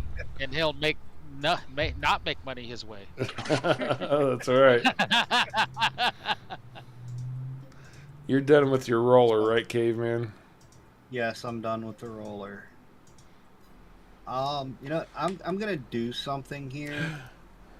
You're not allowed to do something. You got to do anything. I'm buying a thing to put fertilizer in. Oh, like a. I'm buying the auger wagon that's on sale right now. Oh, nice. Okay, good. And then I'm going to buy some. That's a big auger wagon. Fertilizer. Well, I'm going to start this contract with 41,000 or 4,100 liters of seed and see where I get from there.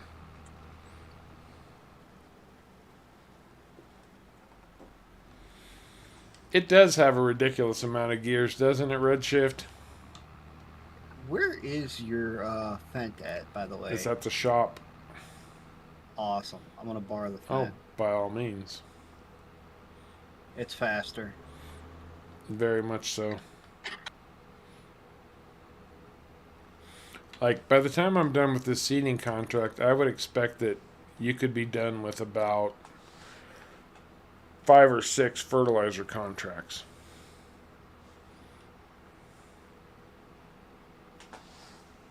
Yeah, you would think that, but no, probably not.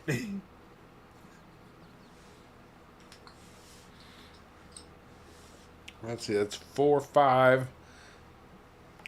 Me and Adolphus are cracking number 6. Oh, I think I Nice. passed the field that I need to plant. I think it's this big mother right here.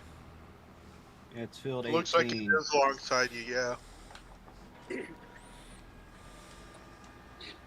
The nice thing is, another nice thing in FS22 is that if you've got GPS installed, it gets added to all of your borrowed equipment. Cool. And what was I planting on this contract? I want to say no, oats, that's not but I it. could be wrong. You are correct. Oats. Oh, I gotta shut this thing down. It won't let me switch crops.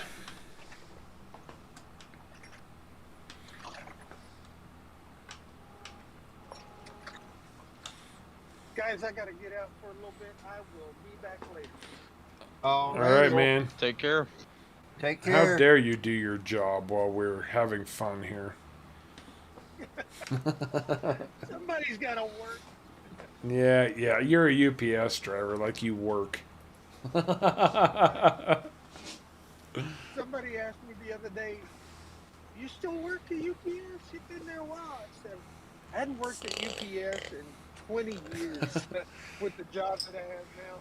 Hey, were you there before they went public? Yes. Holy crap, dude! So you're working and you don't even have to. Well, they only let us buy the stock, the hourly, buy the stock after it went public. The management had the. Oh, have the stock Stock options? Yeah, they had the. I mean, that made them. That made a lot of people a bunch of millionaires. Real quick. Yeah, it did. I'll be back in a little bit. All right. All right. Cool.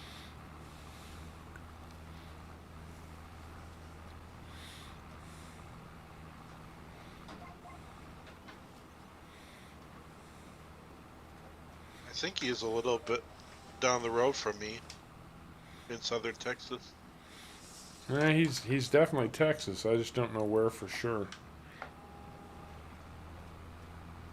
I thought he said San Antonio earlier when we were talking before I got kidnapped.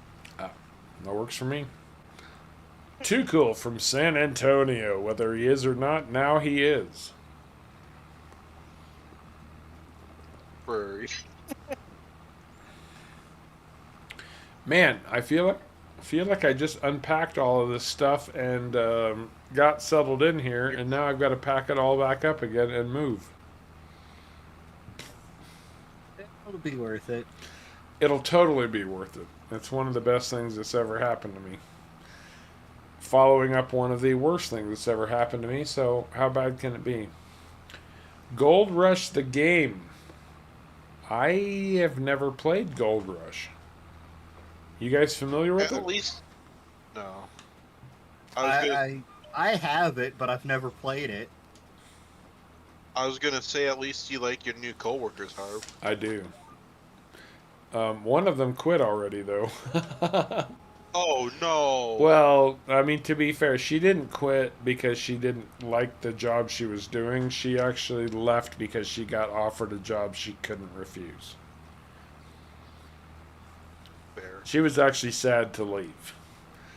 But she had applied for a position before COVID hit, and it's a very serious professional position, and she actually made it through a lengthy interview process and was in the top 3.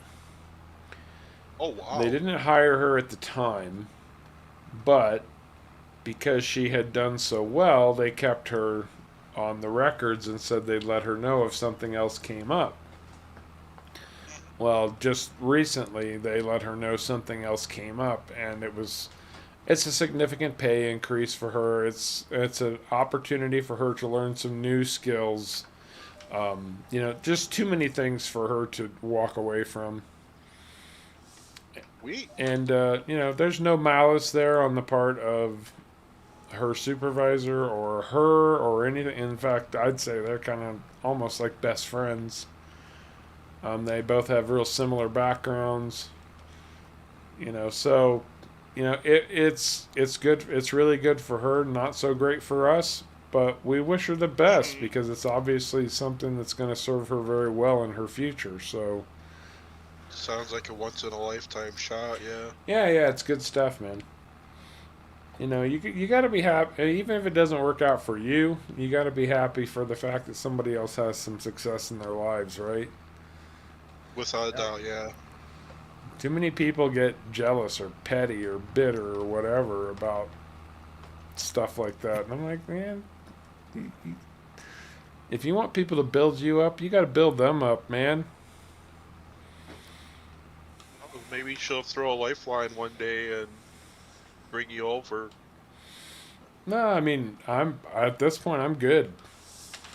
This move is actually really going to benefit me in a big, big, big, big way. Caveman knows the details. I'm not going into them.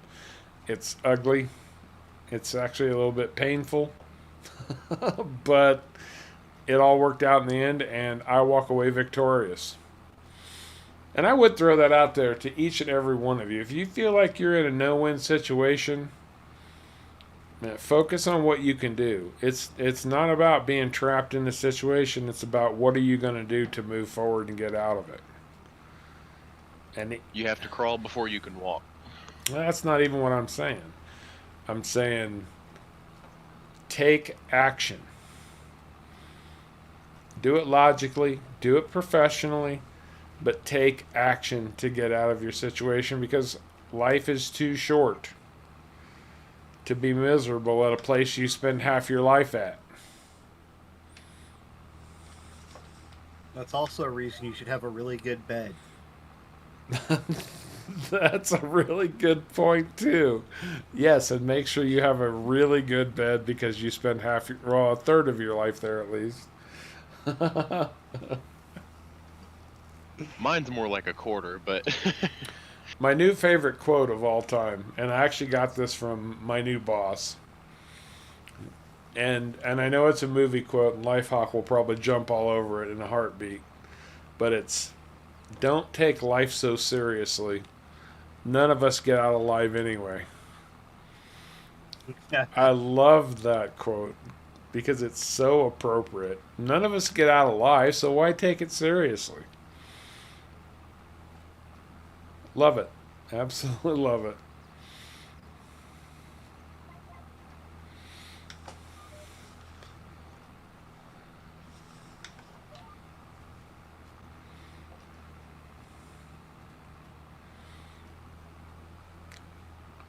I think I'm probably going to have to refill this cedar before I'm done with this contract.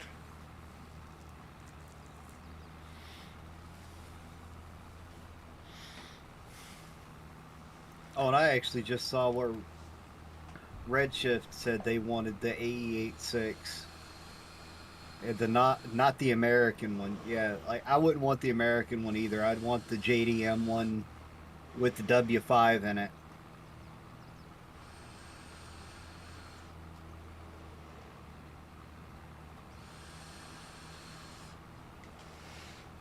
Hey, Easy Rider, how you doing, bud? You out there driving too? We have Too Cool with us, at least in voice tonight. He's out doing his UPS run. This vehicle tool is reserved for contract work. OMFG. Oh, let's jack this up a little bit. Surely we can safely run 18 on this.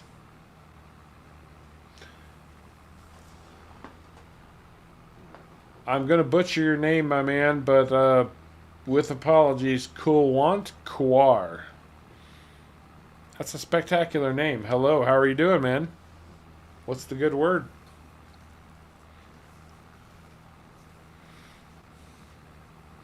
And where are you from? Because if you're from the United States with a name like that, A, I would be very, very impressed, and B, I'll be honest, I'd be a little surprised.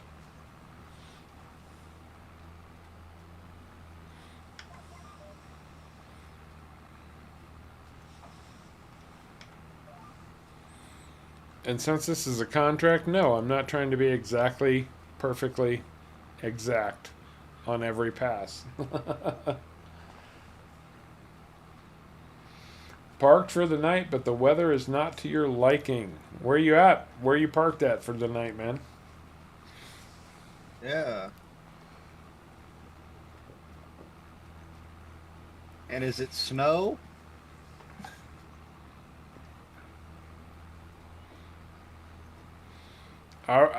When I was driving truck, I always said I would rather drive. I'd rather drive in snow than wind, though. I can agree with that. Snow, you're just battling traction. Wind, you're battling mother frickin' nature, and it's a huge hassle. Ohio.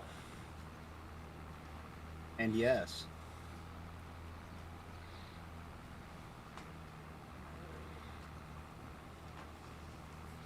Yeah, it's when you have to do both wind and snow at the same time is when it gets hairy. Yeah. Yeah, that's ugly.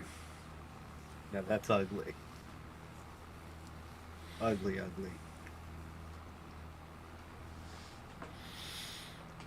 So one of the things I always liked about when I lived in Idaho was people would ask where you're from, and I would say I'm from Idaho, and yes, Idaho. I'll let y'all figure that one out. Got it. I didn't want it, but I got it.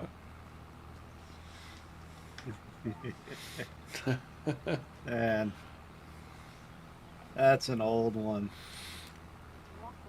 The oldies are the goodies sometimes. You know, I think the dinosaurs were telling that joke. you would know, you were there. Oh! You need to. Hey, Brontosaurus burgers taste good. You need to. Whoa! You need to. You need to get your girl in to chat with us sometime, Jonathan. I'll try. We could use some estrogen in here. Unfortunately, she has some family that came over late. Oh so yeah. We hear those excuses all the time. I've got family and my kids need something. Blah blah blah blah blah. That is If the excuse exists by now, we've probably heard it. exactly. Farming Sins lives in Central Ohio. Didn't we say that was Columbus? I've got an ex from that area, so I don't Yes. think too fondly of that particular area of Ohio, but still. Neither do I. I tell people I'm just visiting. I've been visiting for about 5 years. That's what I say for Fort Worth. That's Ohio. Oh, That's Ohio. I've been visiting here 15. That's Ohio, years. Columbus. No, it's Columbus, Ohio.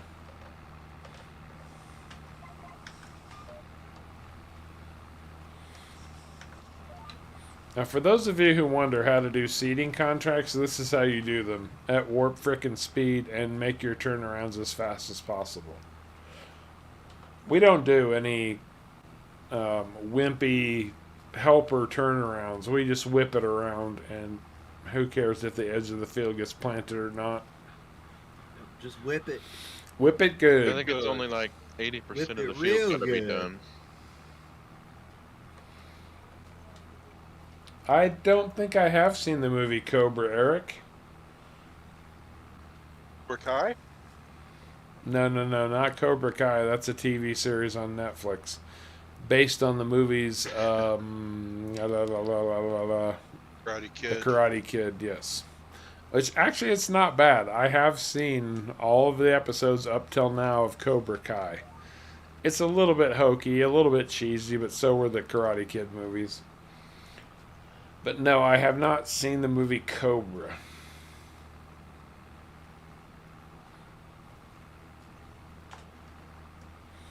We're going to push the speed up on this a little bit. Groveport, Ohio. I haven't even heard of Groveport, Ohio.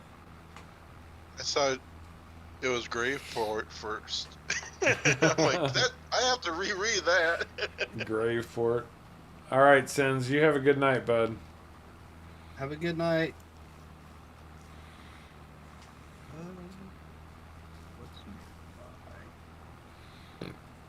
12 a.m. It's what, about 10 p.m. here. Parents, do you know where your children are? It's 1 a.m. Parents don't know where I'm at.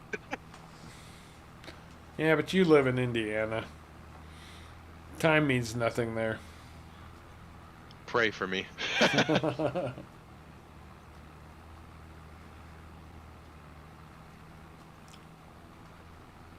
Stallone met Bridget Nielsen in Cobra. Before she went loco.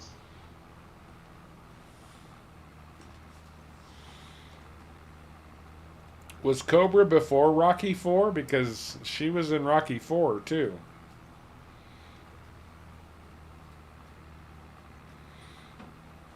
Yep, I'm going to run out of seed before I finish this bloody contract, that's for sure.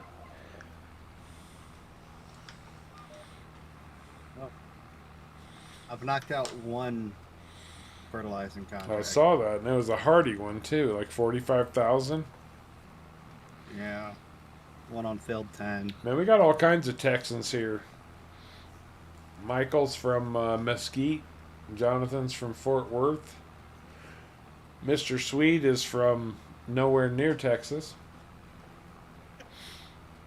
Although I'll be honest with you, I'd rather live in Sweden than Texas. By bar, yeah. I've seen both.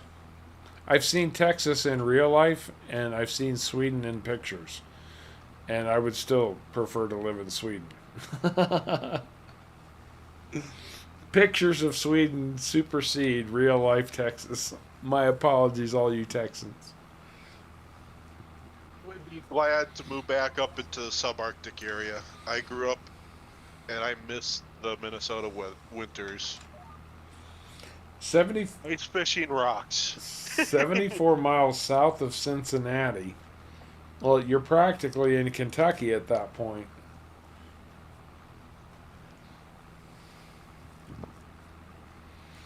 In France, they say it's 1 a.m. Do you know where your lover is? In Canada, they say it's 1 a.m. Do you know where your kids are? In somewhere, they say it's 1 a.m. Do you know what time it is? That may be true. Sure, why not? No, to be completely fair, Mr. Sweden, and this is the truth, Sweden is a beautiful country. It really, really is. I really developed, and as short-lived as it was, the little series that I did on, oh, we don't have that on here, do we? Nope, we sure don't. Store deliveries. No, we do Oh, not. crap. That's craptastic. Remember, it's not quite right in multiplayer. Yeah, I know. I gotta drive all the way to the shop to buy more seed. But yeah, the Viking series that I was kind of working on, and didn't go too far before FS22 came out, but I really developed a really, really serious appreciation of Scandinavia. Yeah,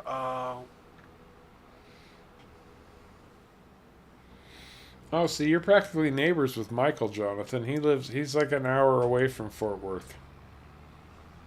for being in Texas, that is a neighbor. Uh-huh.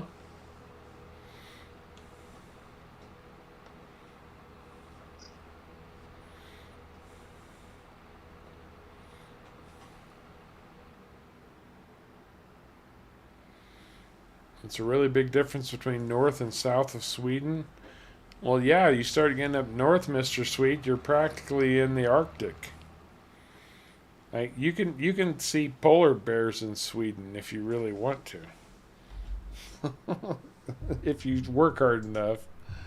Although I think that's more Norway. Norway reaches farther north.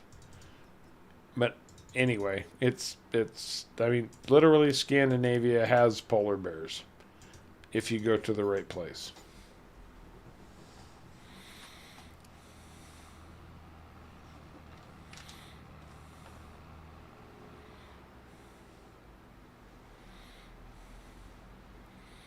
See, I'm not even halfway done with my seeding contract, and you're already 28% done with your second fertilizer contract.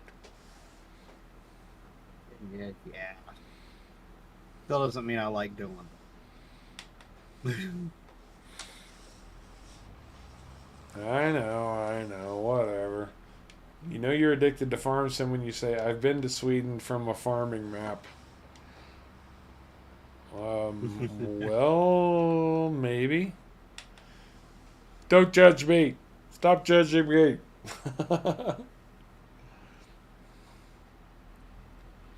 Well, we haven't. To be fair, we have not tested store deliveries on multiplayer in FS22. In FS19, it was kind of broken though, but we still used it. Redshift.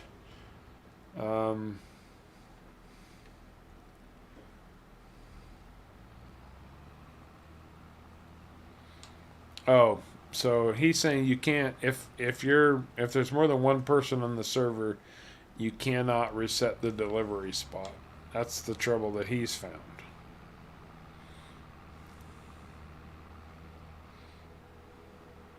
Okay, well that's better than it was That is better than it was.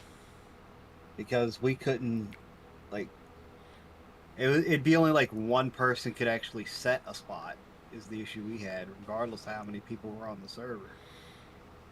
Yeah, I agree with you, Jonathan. I think most of us here are addicted to farm sim at this point. Man, this is a big field. I didn't realize just how massive this field was when I jumped into it. When we started streaming, that was the field I was cultivating. Was that right? Well, Yeah. thanks for getting it done so I could make another 45,000 just to plant the thing in an hour and 72 minutes.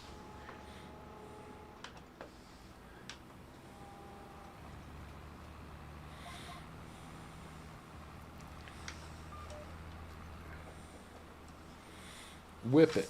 Whip it good. Now, why were you asking? Why did you want me to send you the save file again? I mean, I don't mind. I'm just curious about what you're going to do with it. Because I'm going to see about figuring out how to do the different saves on a dedicated server so we can actually... Oh, that's right. Patrick was going to teach Not you how to have- do that so Yeah. we could run. Patrick said he'd teach me sometime. Is he still here? I Yeah. think so. Right here. So what am I supposed to be doing now? You told me you'd teach me how to do the 2 saves on the Dedi server sometime. Oh, yeah. Not that hard at all to do.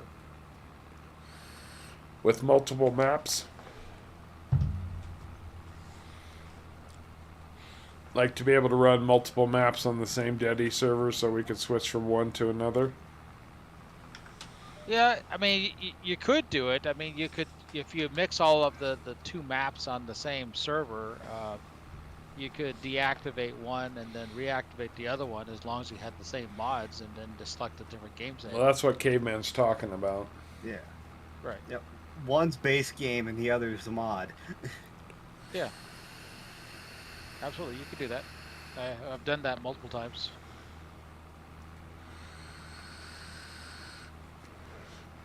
I think Caveman just doesn't want to be restricted to only playing when I'm on the map. That's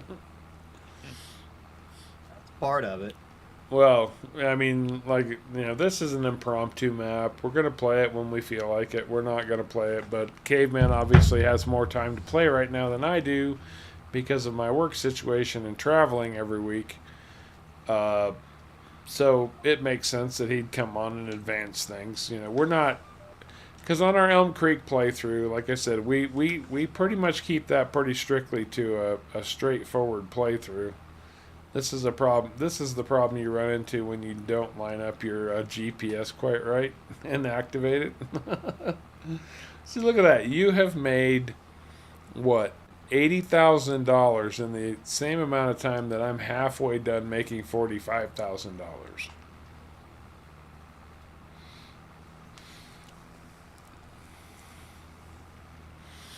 But yeah, I mean this is just going to be our casual play. I mean, we'll play this sometimes when we're not streaming or making videos or whatever.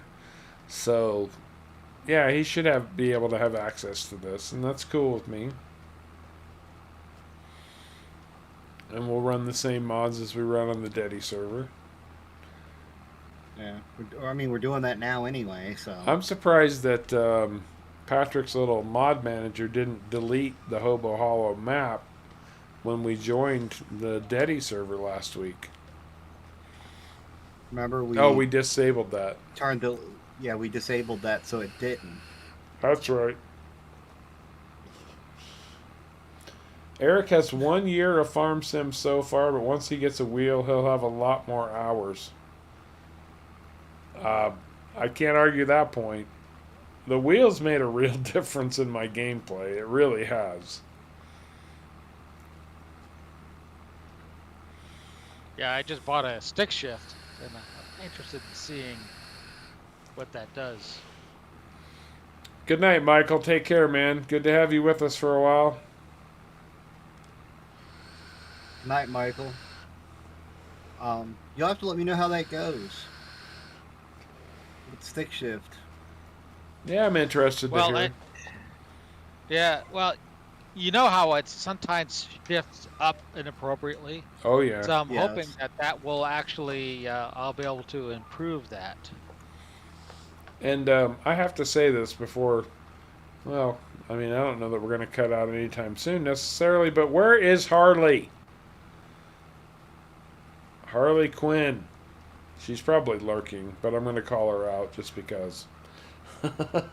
She's always here.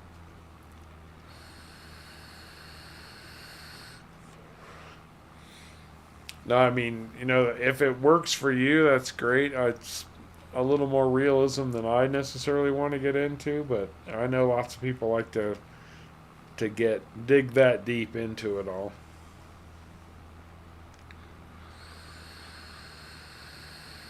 What wheel are you using, Patrick? I use a Fanatec. Fanatec, okay. Yeah, they're not a cheap wheel. They're very expensive wheels. Well, they happen to be made all of aluminum. Oh wow! There's very few plastic parts. The pedals are the same way. It's all aluminum. There is no plastic parts in that thing. The stick shift is basically the same. They basically use the same automotive metals that you would use in automobiles. So when all said and done, I mean the wheel and the pedals were probably right around the $900 mark. Oh wow! And the stick shift was I think that was about $350 just by itself. Oh, wow. It's still cheaper than some of the Thrustmaster stuff. That's true. Well, I mean, my understanding is when it comes to wheels especially, I mean, the materials you're talking about are really nice, but it's really more about what style of wheel, like how it, the function, the way it's designed to function. Like some of them use sort of almost like a rubber band or, something to. Right. There's basically 3 different styles of wheels. There's a servo motor, which is what the Logitechs are made of.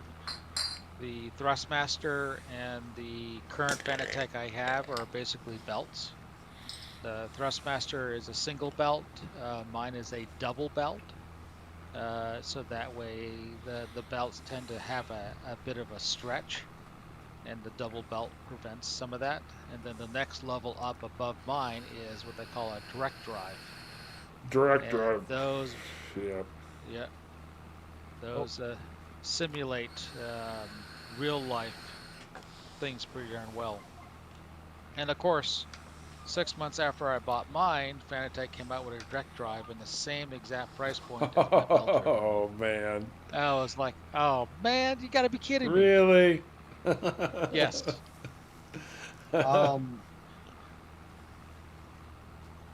I was saying, I know Thrustmaster does have a direct drive as well. Really? I don't remember seeing that. Yeah, there's several direct drive wheels out there. Now, I mean, it's not the first wheel I've ever had, but it's the first modern wheel I've ever had. And I'm using the Logitech equipment bundle, courtesy of Jonathan.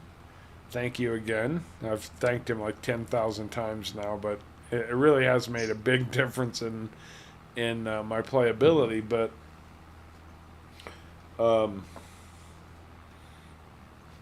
I'm perfectly happy with it, and I can see the benefits of a direct drive. But this is a pretty basic wheel combination setup, and especially with the side panel, I love it. Yeah. Well, with the side panel, I have the side panel also, and the only thing I end up really using on it is the joystick. Mostly because I use the sim panel. Sim dashboard. Yeah, the sim dashboard. Okay. Yep. Yeah, I don't have access to Sim Dashboard because I'm an Apple guy, so. Yeah. Well, I went out and bought a cheap $100 Android tablet just so I could do that. Okay. Well, I use most of the buttons on my side panel. The joystick, I use a truckload. Oh, absolutely. For the front loader and just about everything else. I mean, for me, it's actually, I don't front load a lot, so for me, it's actually more camera control, Right. stuff like that. So, but yeah, I mean, like, I've got all my GPS buttons set up. I can run multiple equipment. Like if I run a mower on the front and a baler on the back or anything like that, I've got buttons set up to activate them all at the same time and lower them at the same time. And, Yep. Oh yeah. I probably got What's- five different buttons assigned to GPS commands. And Oh, wow. it just makes a world of difference. And the thing for me is that, not having the sim panel that you guys work with, but, I can't, or I don't, since I don't have access to that, and I had a real thought here, and now I'm struggling to get back to it, and so I'm just stumbling over my words. But I guess the point I'm trying to make is, oh, I know what it was. Like, I mean, the wheels obviously have a lot of commands built into them, but I'm constantly turning the wheels, so the buttons are always in a different place. And I don't like having to track, because I've probably got a dozen buttons just on my wheel, and I use some of them very, very frequently, but it's always when the wheel is in a static position, where the side panel is always static, and it's muscle memory to reach and hit the right button. Right. So, that's what I really appreciate about it. Yeah, and I do the same thing with the side panel. I do enjoy it. I do find sometimes the buttons to be finicky, and sometimes you'll press them and it didn't work. I agree so with you have to that. press Or them they down. double click double click Right. frequently. Like you'll turn something on and it will immediately turn right back off, so you've got to hit it a second time sometimes. Yep. I do find that. So and I found that the sim dashboard really helped me out because the buttons are actual icons on the screen. They look like the GPS icons that I see on the screen, so I can just hit them, and when and what it does is that if you hit the button, it uses the vibration you feel in like an Xbox controller. Right. You'll actually feel the vibration of the whole tablet do that, so you know you've hit the button. Oh, that's nice. Yeah, I thought that was pretty cool, and you can customize your screen if you decide you don't want that. Basically, all it does is you're mapping an icon button to a keystroke. Yeah, that makes sense. And on top of that, I can actually see my entire dashboard with the RPMs and whatnot, all in the sim panel. So I can actually turn off my speedometer and all of my heads up, basically everything I can see in the dashboard. That's pretty nice. Yeah. So the big thing that I really want to do is to maybe get dual joysticks and see how that works out on logging. Oh yeah. What who I want the dual joysticks for the front loader and stuff like that. who were the guys who developed that? Caveman knows who I'm talking about. The actual joysticks, or the guy that's been promoting them heavily? The guy who's been promoting them heavily. FDR Logging. That's right. Yep. A lot of his mods, when you first downloaded them for 19 anyway, were like pre-configured to use dual joysticks. The problem with logging is that one joystick doesn't have all of the possible ranges of motion to control the entire logger. Right. So you really need two joysticks to do it. A steering wheel and a joystick, well, it kind of works, but you're still missing one axis. Right. Because Yeah. there's two hinge points. There's like the bucket, and then there's the arm, Right. which is its own. So it makes sense why you'd need two. Right. Oh. So I was talking to one of the a gal that is in with Nick the Hick, and she uses double joysticks, and holy cow, we call it the tree killer for a reason.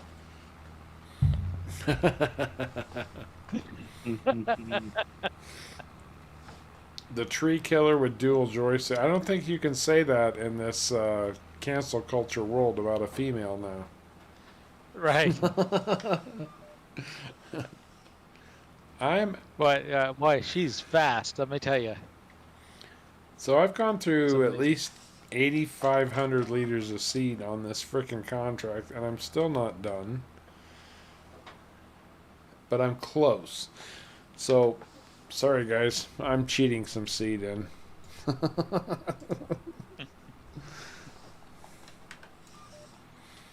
And I will subtract money for that.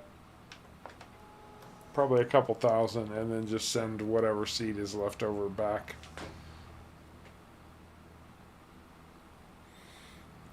Because, man, this took a lot longer than I anticipated. And Caveman's done 3 contracts at over $100,000 in the amount of time I've done this one stupid seeding contract. Yeah, that's been my observation too. It's just that fertilization contracts are just like they're gold. Well, with he's 90%. No, that's me. But fertilization contracts, you can run at warp speed, like full speed, 42 miles an hour, since he's running the Fent on these. And he's probably got a full trailer load of fertilizer behind him doing them. No, not a full trailer load. I only put 8,000 liters total when I left out of there. It's not cheating if you don't inhale. Bill Clinton. Ain't that the truth? It's close enough to real life, Hawk. I'll take it. I live in the land of dispensaries, man.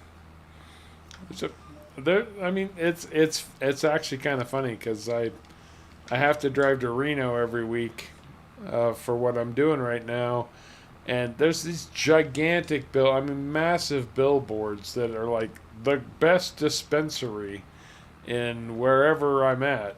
You know, stop here for your cannabis needs. And I'm like, okay, whatever. And then, fortunately, I work for the federal government, which still frowns upon such things. So, hey, if you're a cannabis lover, knock yourself out. Far be it from me to judge.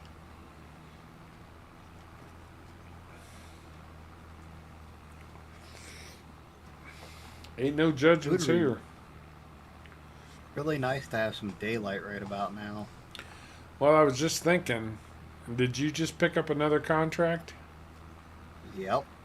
Crap, because I'm not that far from being done with this one. I get done with this one. Let me know when you're done with that one, and we'll push forward to the next month. Well, as far as I'm concerned, you can go ahead and push forward to the next month whenever you're ready. As soon as I finish this contract, I will.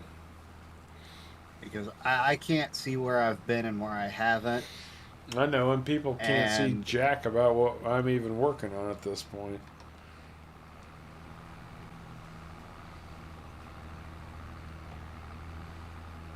Oh, that's a nice moonshot right there. I might have to get a screenshot of this. This is actually pretty good. Hey, you just finished your contract. Of course I did. Well, I'm still running with free seat at the moment, so I'll take that. That's another 47 grand. Collect. Back. Oh, yeah, I took everything. What was I doing here? Oh, that's what I wanted to subtract $3,000 for the seed that I used. Welcome back to Cool. Thank you, sir. Welcome back to Cool. Hey, welcome back, guys. Get out of this tractor, Shift Z, and we'll sleep until 8 a.m. tomorrow.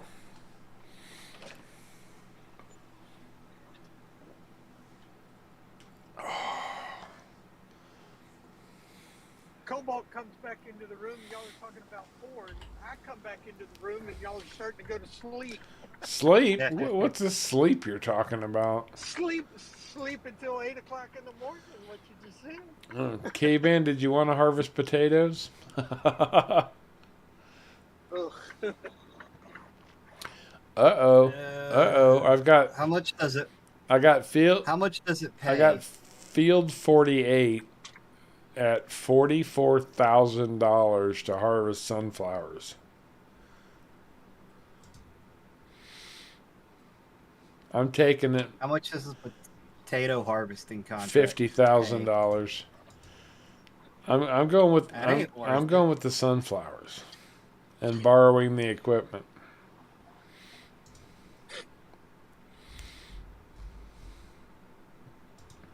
Actually, the details indicate that we would profit $140,000 from this contract. Useless. From sunflowers. So I took it. We're going to need, when you get done with that, I'm going to need you to run chaser type stuff to me with our big, it's not a Wilson trailer. Yes, it is. Is it Wilson? I thought, it's a pace setter. Okay, we'll need that trailer because these two little piddly trailers aren't going to cut it.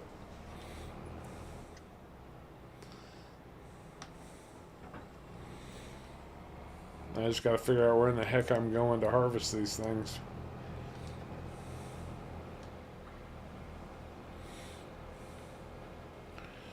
Somewhere to the west of us. At least they gave us a decent sized coloss, but I don't know how much it holds yet.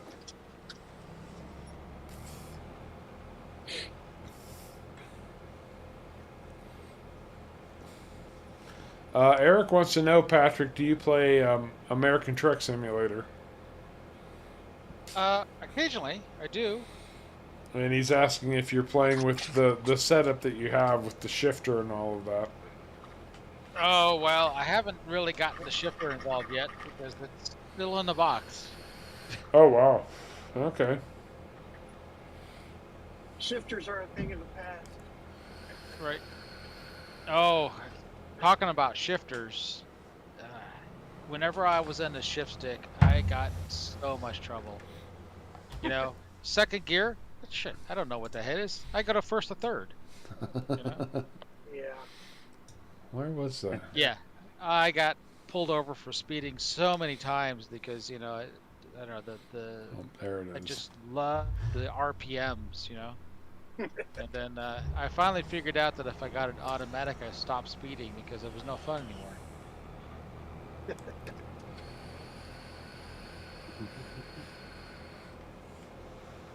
Maybe that's why I like tractors so much, because I always got to get to play with.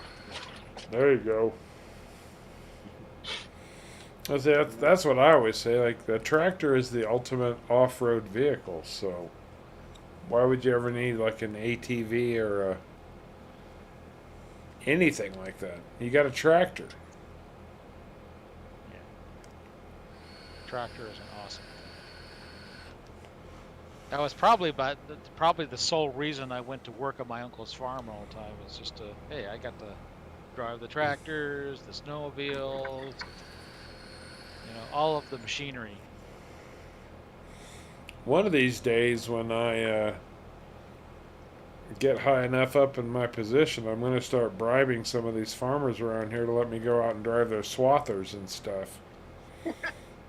What's a swather? A swather? It's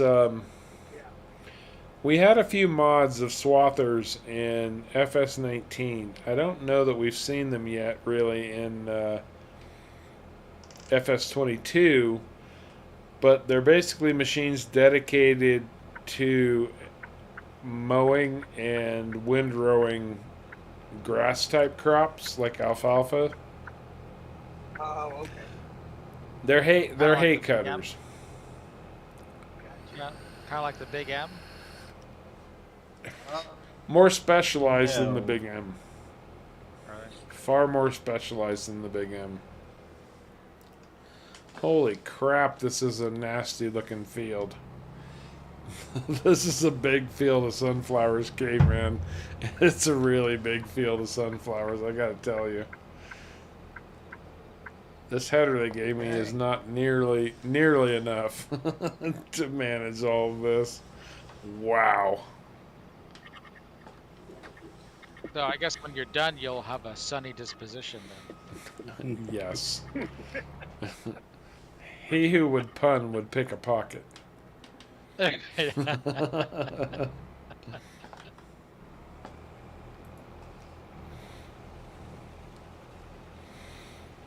some GPS working here.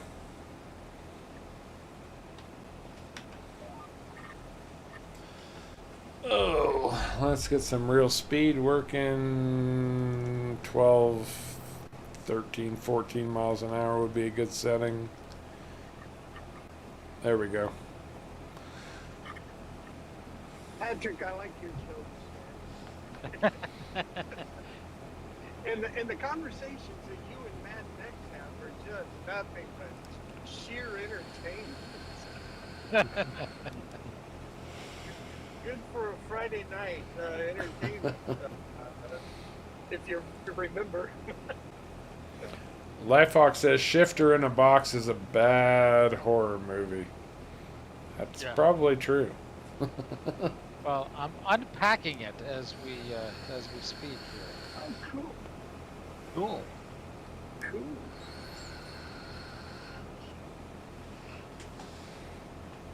Yeah, it's been sitting in the box for about 2 weeks. I've just been occupied with the mod manager so much that I didn't really have time to deal with anything else.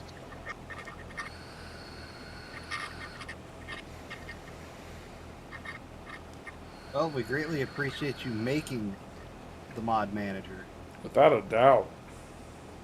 Yeah.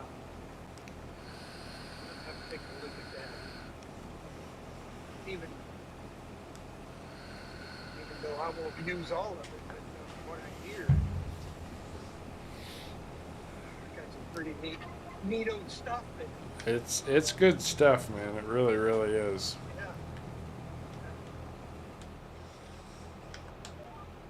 We actually have a legitimate river crossing here. Cool. Yeah, we do. You need to hit the look at the contracts and see if you can add contracts, because there's another big sunflower field right next to us. And if we could do that one with this equipment, that would rock and roll.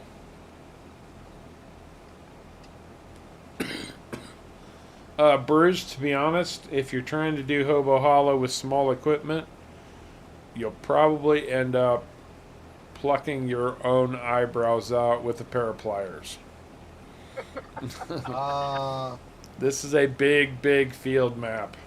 Really big field. What field number is it that's next to us? 57? Yes, it is 57.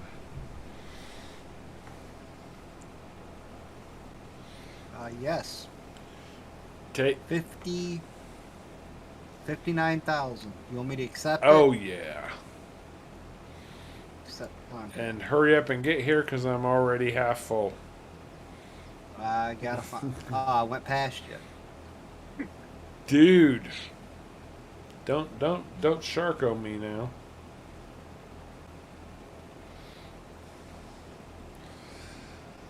There you are. I thought it was down at the end of the road. Look at that glorious 1050 rolling up here.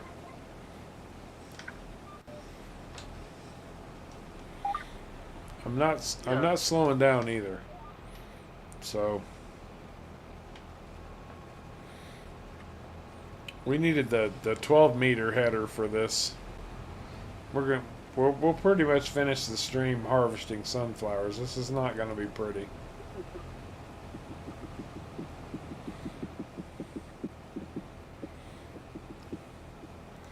Now remember the problem that you have when you accept two contracts for the same crop. If you're going to the same sale point. I ran into this on Elmcreek. For some stupid reason, the game thinks you're working on the most recent contract you accepted instead of the contract you're actually working on. So when you... How fast are you going? 14. I'm set at 14 exactly.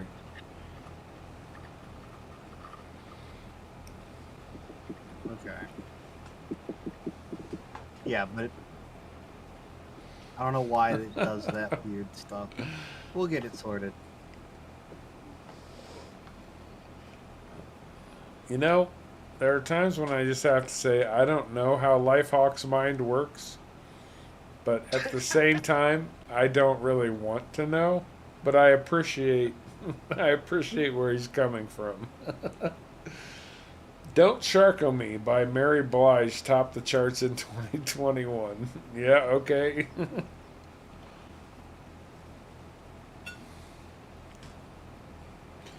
Crap. I'm bloody out of banquets again. Oh no. It's a crisis. On the edge of the map. Don't fall off. Apparently that's a real problem on this map. Oh no, I just used it as the edge of the map as a bank to turn around. Oh, there you go. Well, I was on foot.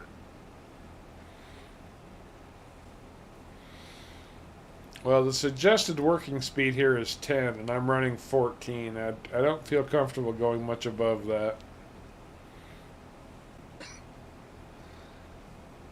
What are the turn-in points for these? Are they the same? Because if they are, we're kind of gonna screw ourselves here. Highway producers and highway producer. Yep. So we got to be careful as we're turning these in. Well, from what I figured out, you just turn it all in, or turn it in or whatnot, and get the harvesting done. As long as it's all done, it all equals out, right? Man, dude, you made my tractor filthy. It's like you're driving it to work or something. Yeah.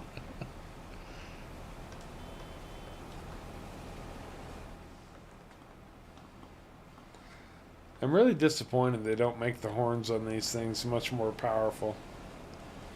Like they sound like the horns on a Toyota in traffic in New York City. Yeah. Right?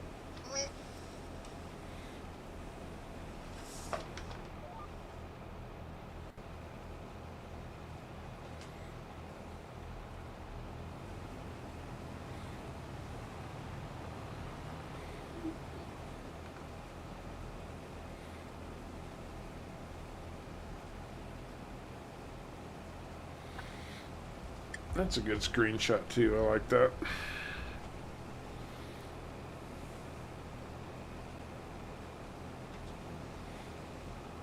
Does that trailer hold everything, or is that only? That's a bulk trailer for sure. Okay, cool. It's a Stevie's mod. Oh, nice. And will run up to almost 500,000 liters. I don't remember what we bought though. $250,000. Oh, we bought the full deal. No, quarter. Oh, the half size. Yeah. And not to mention, even if it wasn't bulk, we have my bulky mods installed that make it bulk regardless. That's right. We have Caveman's bulky mods.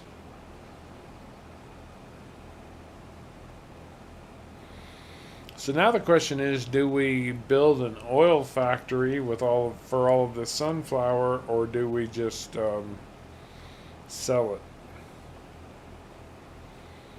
I say we sell. That's what I was about to say. I'm saying because we don't even have a silo yet, do we? No. Nope. And horns do need more awooga. You're right, Lifehawk, on that one. It should be aesthetic. Do you want your horns to sound like real horns, or do you want your horns to sound like some wimpy little whatever? The horn or the little. Yeah. I was gonna say the oil factory kind of needs a silo to hold the extra sunflowers. The oil factory needs an additional production to utilize what it makes. In my Matana made one of her productions requires oil for something, I think. potato chips or something. I think it's French fries.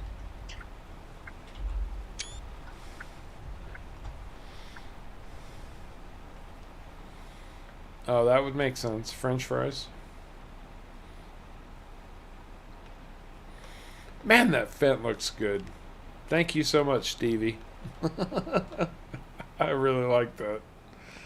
I know. I go on and on. Hey, it's Harv's World. It's my world. I'm gonna play it my way.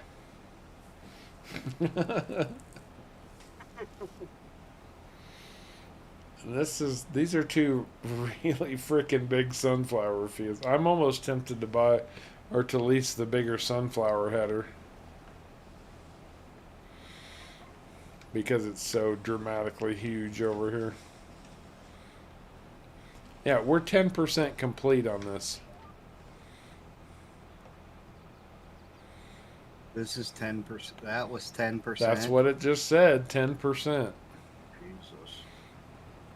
Yeah, even Jesus would have said that.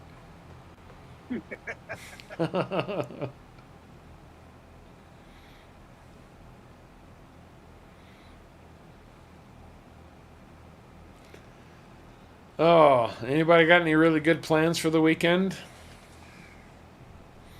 Anyone? Anyone? I mean, I know Streaming on Sunday. Too Cool's gonna drink Coronas and sit out by his pool with his hot wife, but beyond that, No, I'm going to the rodeo.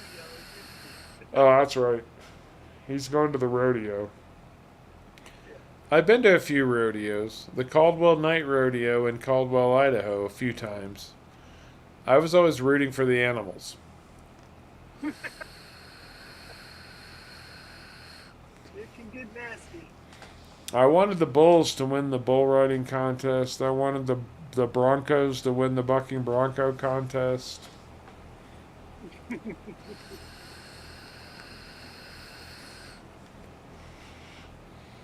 I'm like, yeah, get those cowboys off your back. Who do they think they are anyway? Weekend, I plan to do some work on graphics for my YouTube channel that I'm starting. Oh, nice, Jonathan. Okay. So what's your channel going to be about? Gonna be playing Timberborn, Sid Meier's colonization, and also Farm Sim 19 and 20. How are you liking Timberborn? I actually picked that up, but I haven't had a chance to play it yet. I love it. It's a wonderful city building, and you can actually use dams to raise the water level, so you have to be aware if there's a backside to your valley around the hill, or if you're in a dead-end canyon, because you can flood your city out from the backside that way. It has droughts, which makes you need to store water.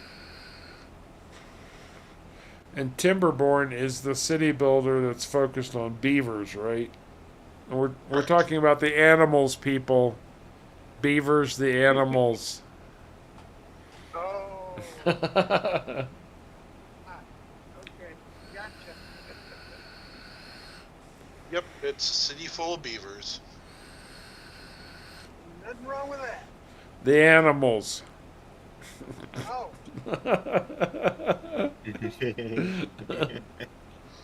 Thank you, Police Squad and Leslie Nielsen.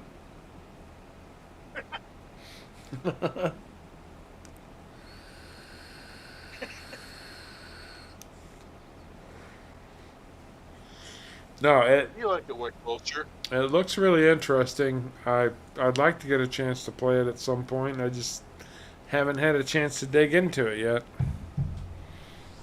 Supposed to be doing a new faction pretty soon. Now, are you playing that with your girl or? It's just a solo game. Oh, okay. Now, why? Because you and her you kind of met up in, what was that MMO? Second Life. Second Life. Why aren't you doing anything with Second Life in that then? We actually got addicted too much into Farm Sim. Okay. When we get time, it's always let's go into Farm Sim, so... Fair enough.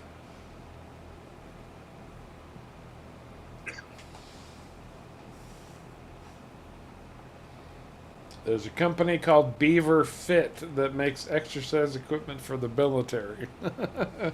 And yes, Lifehawk knows exactly the reference I'm making when I'm talking about Police Squad and Leslie Nielsen. And what? It was Elvis Presley's wife, right? That was in that? After he died? Priscilla Presley? yeah, that's it. She was climbing up the ladder? Yeah. Anyway, moving right along. Family friendly, Harv. Family friendly. Friendly. Me and Adolphus Core say everything is family friendly.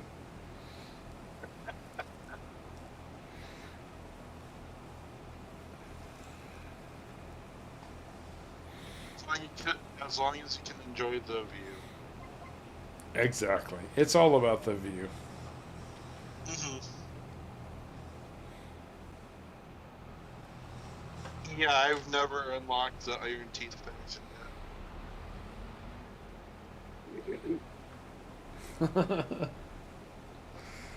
I haven't seen you much around lately, Lifehawk. What have you been up to? I know you were into Wreckfest for a while there.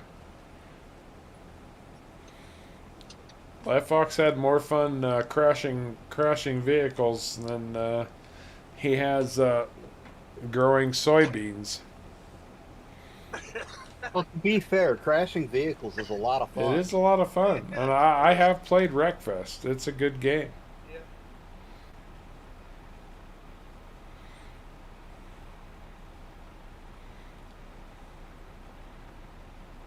Need to check out the member server, see how Mex is doing. He's borrowing some of my fields to plant sugar beets.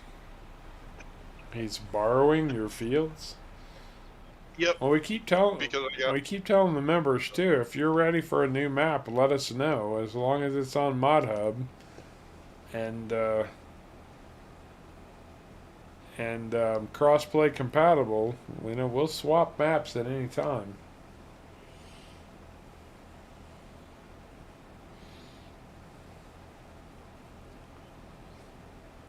I'll have to see what's there. You know, one game that I did find some time to play that I really like, and it's still in early access on Steam, is Raft. I think Raft is actually a pretty solid, very good builder type game. And it's got more coming. More content coming. So if you're ever looking for something that's reasonably cheap still, Raft is definitely worth a few bucks. Iron Teeth. I don't even want to know what that entails. It's an industrial version of the beavers, basically. No, I figured as much. I was just making some smarmy comment.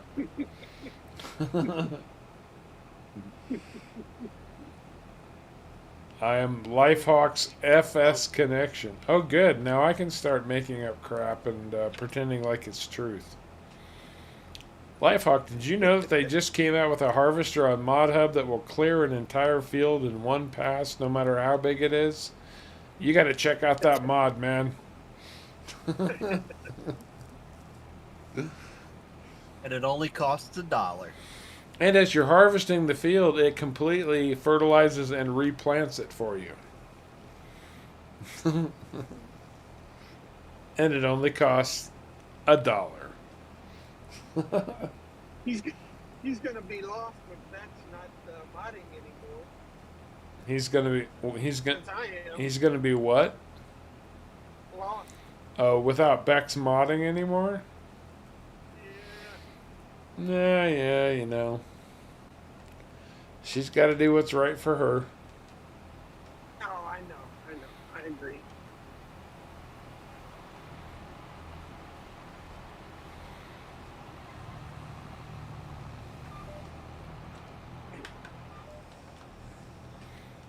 This tool is reserved for contract work. Yeah, you're going to need to change headers if you want to use the same harvester. Not for another contract. If I wanted to use it on my private fields, you're absolutely right. But as long as I'm using it on contracts, I think I'm safe. You are. Okay. Lifehawk, I'd buy that for $1. Yeah, I actually watched a RoboCop not that long ago.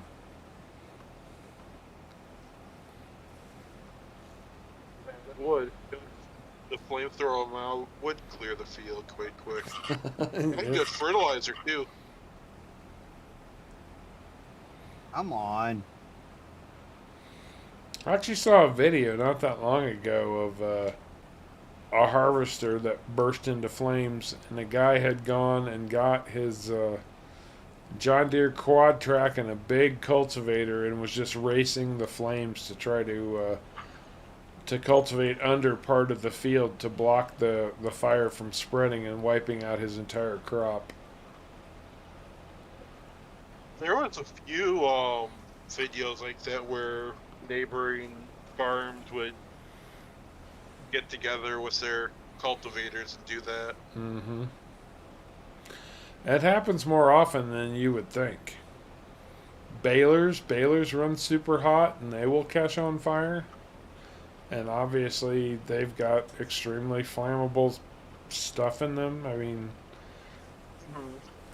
that's one thing to keep in mind. You know, we play this for fun, but in the real world, those types of hazards, they can wipe out a farm in a hurry.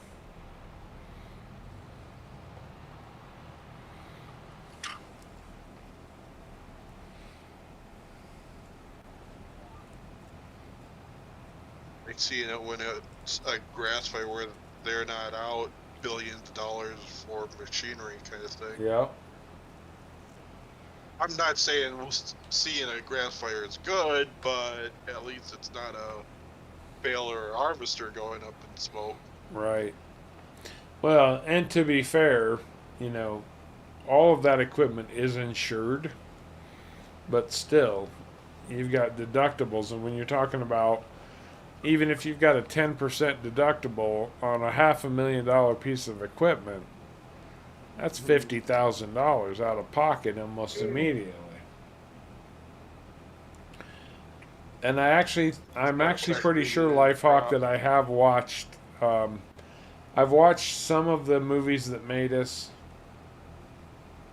and I'm pretty sure I did watch the RoboCop because I remember them talking about how much of a jerk Peter Weller was, the guy who was actually played RoboCop in that series. Controlled burn-offs, we'd sometimes make a border first. That makes sense, Bruce. A lot of sense. I did that with the campground where we had a pasture that was for only 10, and we would spend the month before, since it was only us getting together on the weekends, and we would dig up a trench line in a horseshoe shape and just let the fire go at the top of the horseshoe. Right, right.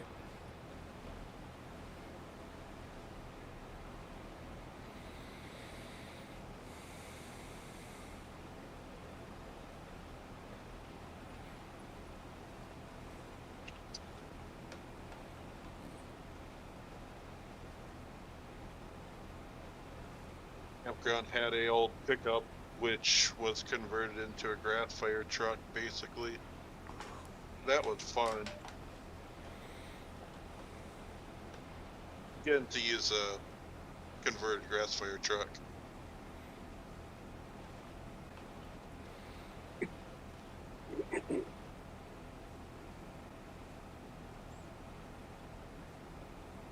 Wet Coast had a lot of actually flooding that wiped out farms. Not fires, but flooding. Oh wow.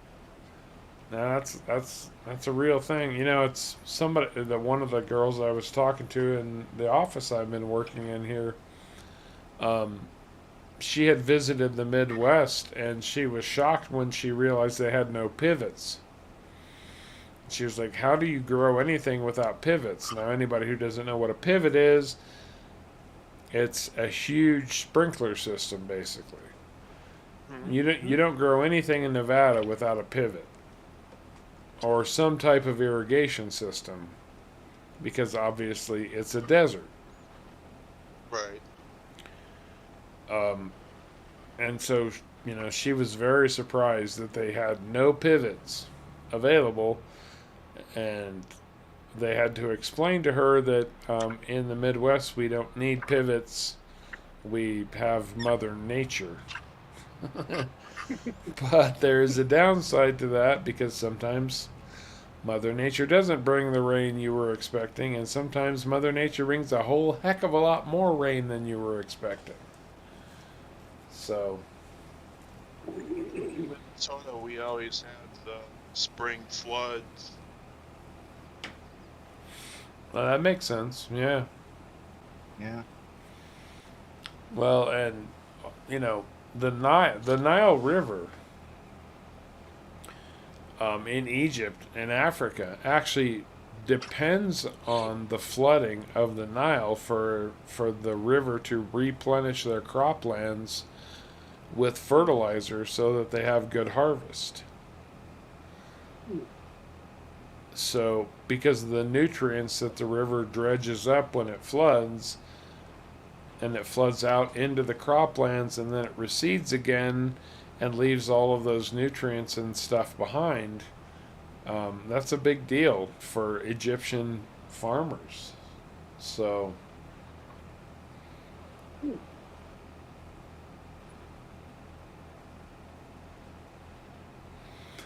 and on that note, me and Adolphus Coors and Mother Nature need to have another chat, so I will be right back. Another one. All right. So I guess now I'll be running Chaser Ben for a hired hand.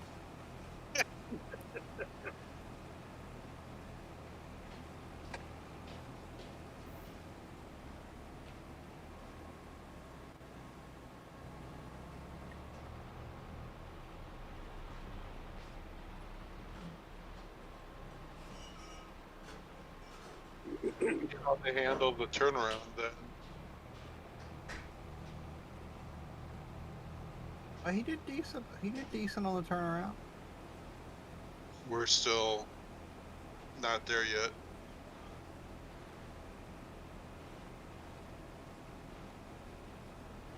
Just lifting up the header now. Oh wow! I'm watching the stream and he's already turned around. Oh, then I got quite a bit of delay then.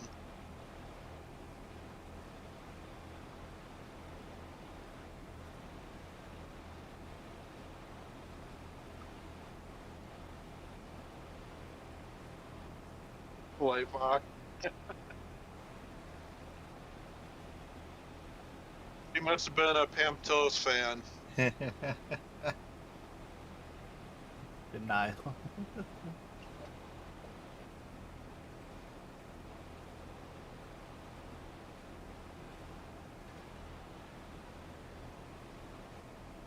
No, Rick's a good looking woman.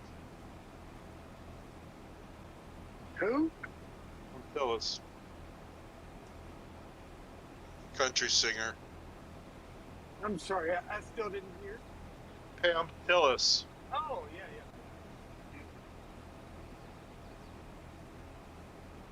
I got to see her and her father do a live concert when I was up in Minnesota. Oh, Is he still living? He was in early 2000s. I doubt he is now. He didn't look in that good a shape. Hmm.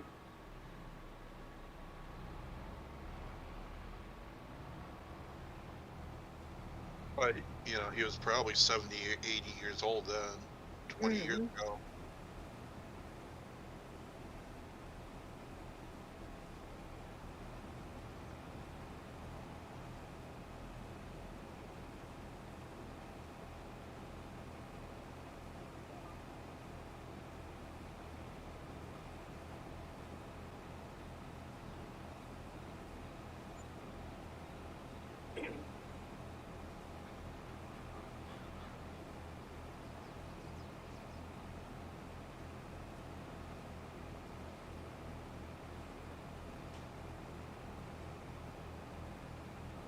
yes, Lifehawk. It definitely is harder to make a new album that way.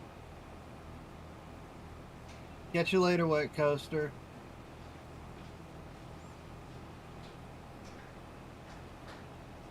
Come on, guys. Y'all can talk. I mean... That's why y'all are in here, is to talk.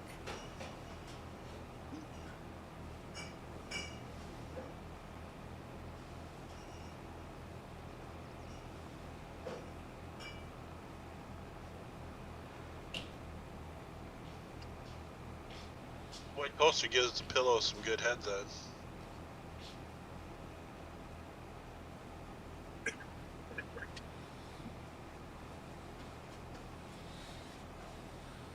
My dogs usually end up taking my pillows. So I got used to not sleeping with any. Oh wow. Your dogs take your pillows. Uh huh.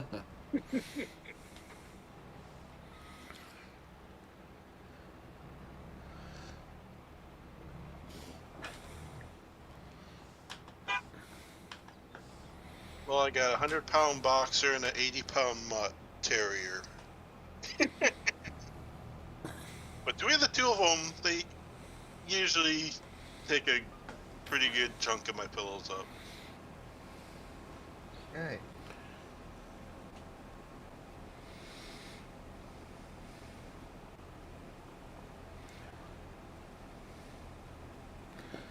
Yep, that's right. Lifehawk, denial is a river in Egypt. I've heard many people called the Queen of Denial. Yeah, we were already talking about Pam Tillis and moved on from there.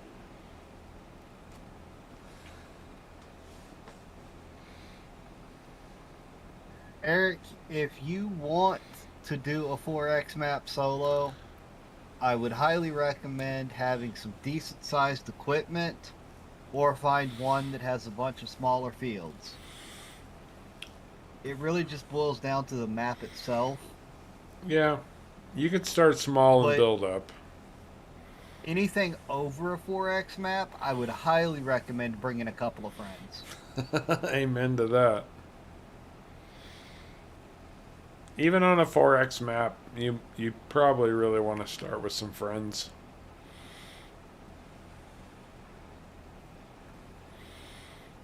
But, you know, it's your game, play it your way.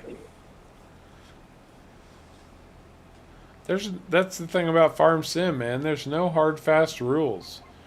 Shoot, try it. If it doesn't fit your play style, move on to something else. I mean, we've got options now. Yeah.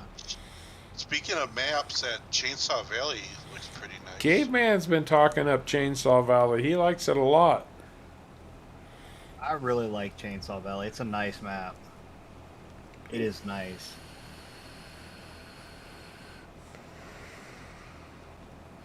Got a good feel to it, and I've got a plan for something I want to do with Chainsaw Valley, but I need to finish the mod pack that the mod that I'm working on currently first. Need any help on it there, K-Man? When you get to playing Chainsaw Valley? No, it's more of a solo thing I was gonna do. Oh, okay.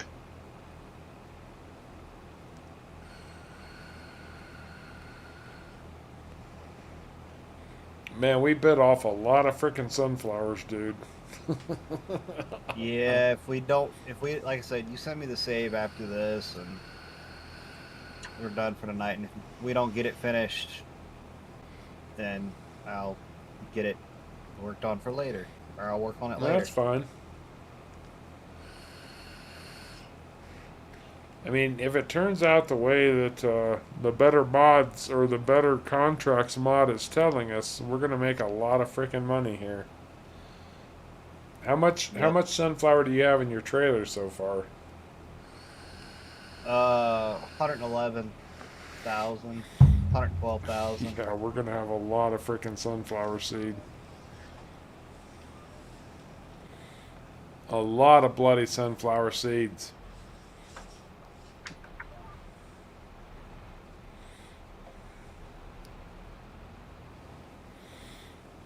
And we might be halfway done with this first field. Good lord. We're 33% done with this contract. Yeah, but that doesn't count the turn-in, so I'd say we're probably at about 50%. 40% completion on the contract should be 50% of the field. Really? Your crop turn-in counts for about a total of 20% of the contract now. I'm going to bump up to 16 miles an hour and see how we do with that.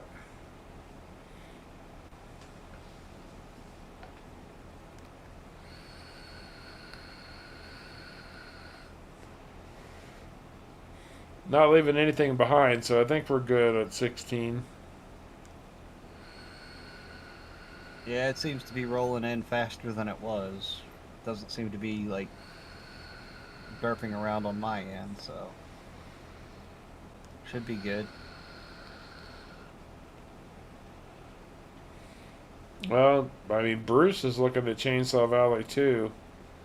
He was thinking about Elk Mountain, but not quite ready for something like that yet.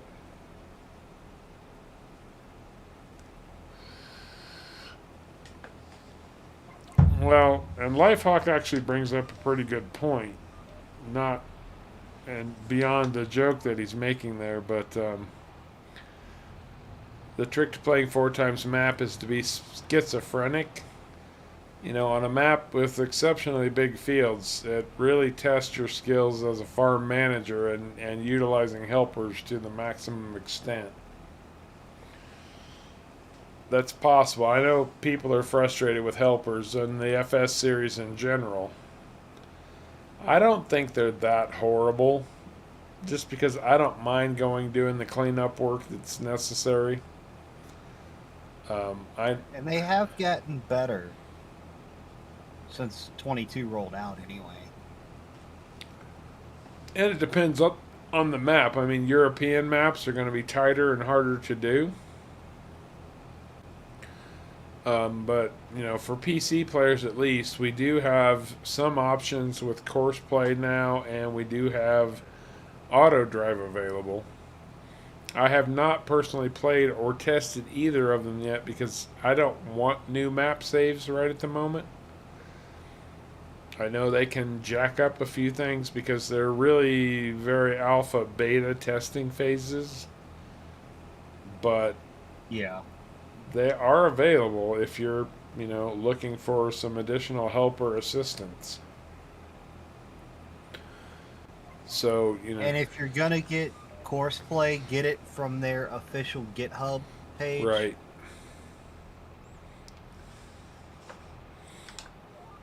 I mean, Courseplay didn't release officially for FS20 or FS19 until about 2 or 3 months before FS22 came out.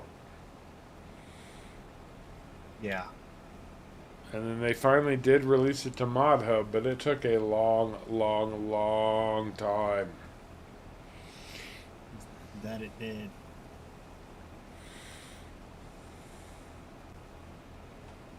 Hey guys, can you hear me now? Yeah, we can hear we you. can hear you now. Oh yeah, for some reason that I think my plug got pulled out, and so here I was talking and Dope. none of me. So I was trying to figure out.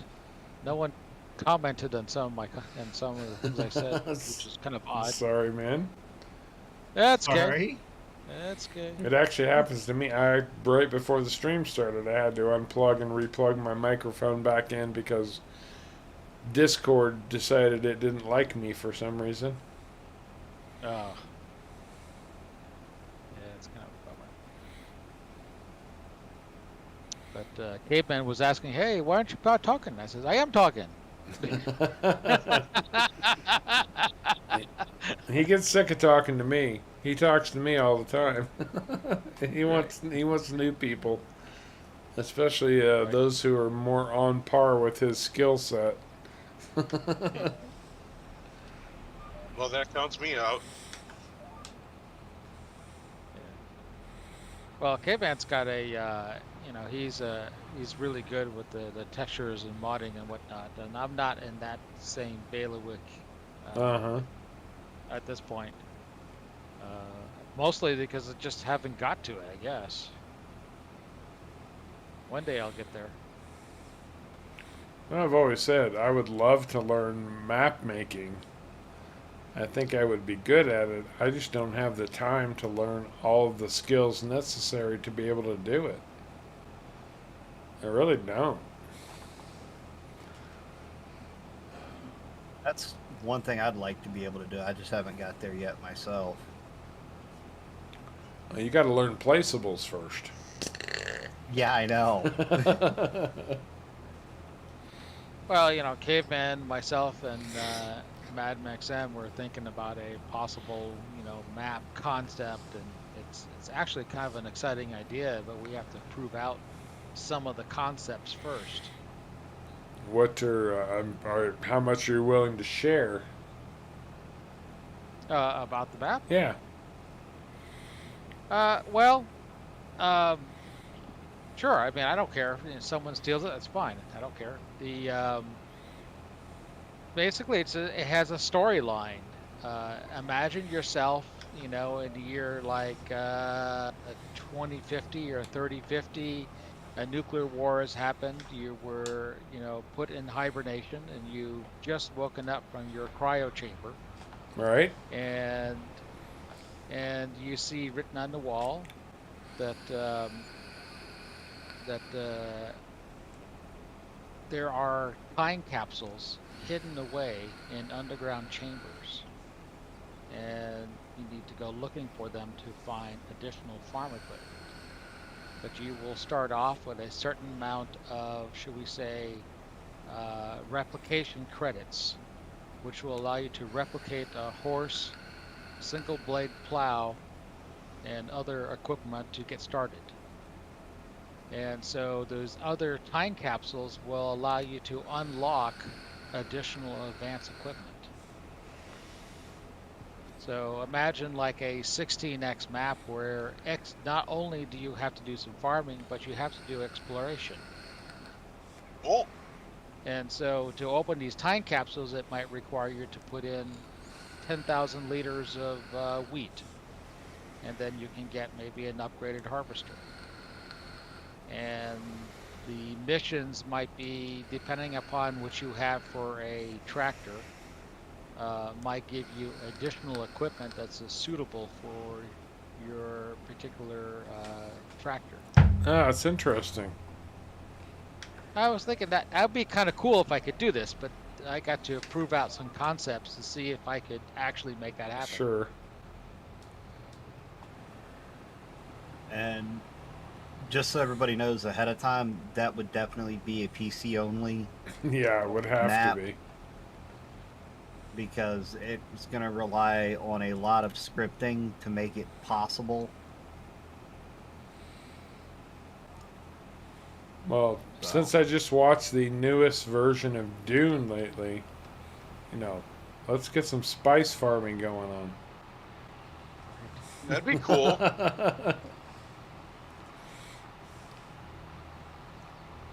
Well, There was a PC game I'd love to play, the original Dune.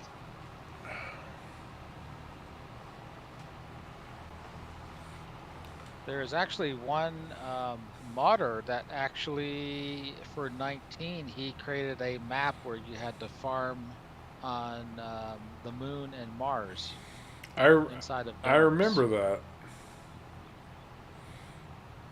I think his name was Farmer Bob or something like that.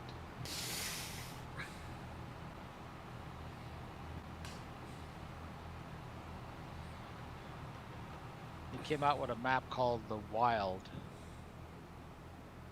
which is basically, I think it's Erlengrad, where he removed all of the buildings, roads, and fields except for a small village, and everything is, really rough roads, and so you feel like you're going over bumpy things. And it's think of No Man's Land with Erlengrad. Huh, that's interesting. There's so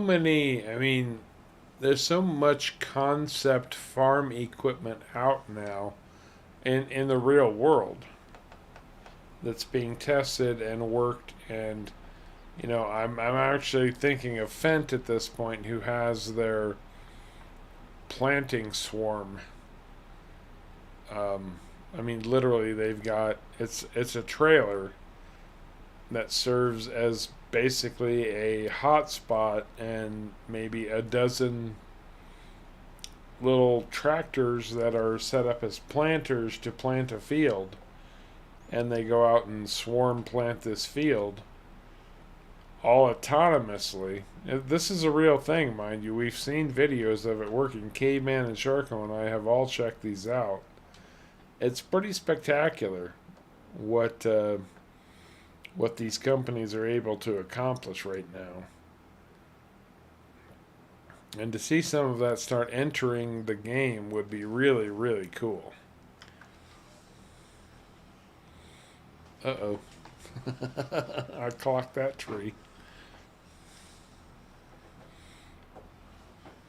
Pipe. This pipe is way too long.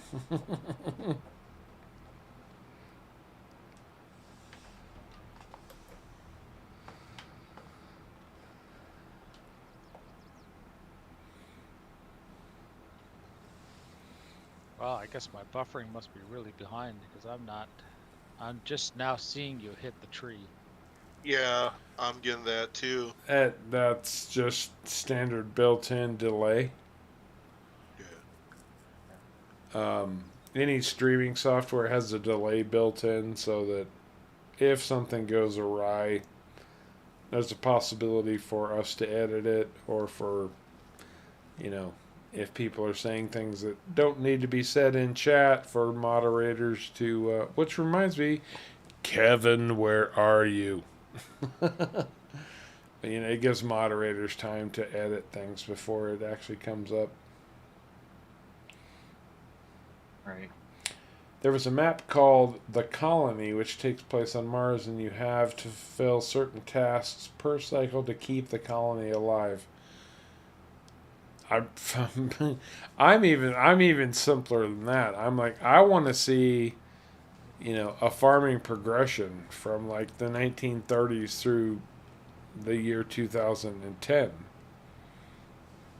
of, progressing a farm to a point where you reach a certain level, and then it says, "Oh, you surpassed this. Let's move you up to the next level." And and I'm thinking along the lines of like Railroad Tycoon, where you progress through different eras of farming. Makes sense. I think that would be that- pretty spectacular.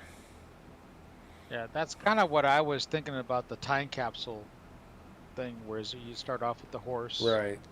then you would step up to like maybe the steam tractor, Right. and, Yeah. and keep stepping it up, and as you go, but it gives you something to work for. Right. Absolutely. Yes. Right now, I mean, it's so easy to just go from, skip the small tractors, go to the medium tractors, and after that, go directly to the biggest thing you can get, then you're done. That's kind of what we're seeing here on HOBO'S Hollow, We started out with the 7250s, and the fields are so big, we've already outgrown them. We had to do contracts to build up and get a full-blown Fendt 1050. Right. Well, with the concept map, you're going to have to build your own fields. So clearly, you wouldn't want to, have a field, this big for a horse and a single blade plow. Although that also depends on the size of the map and how many people you plan to play with. Right. Because with Caveman Sharko and I, we can do 3 times the work. 3 tractors, 3 plows.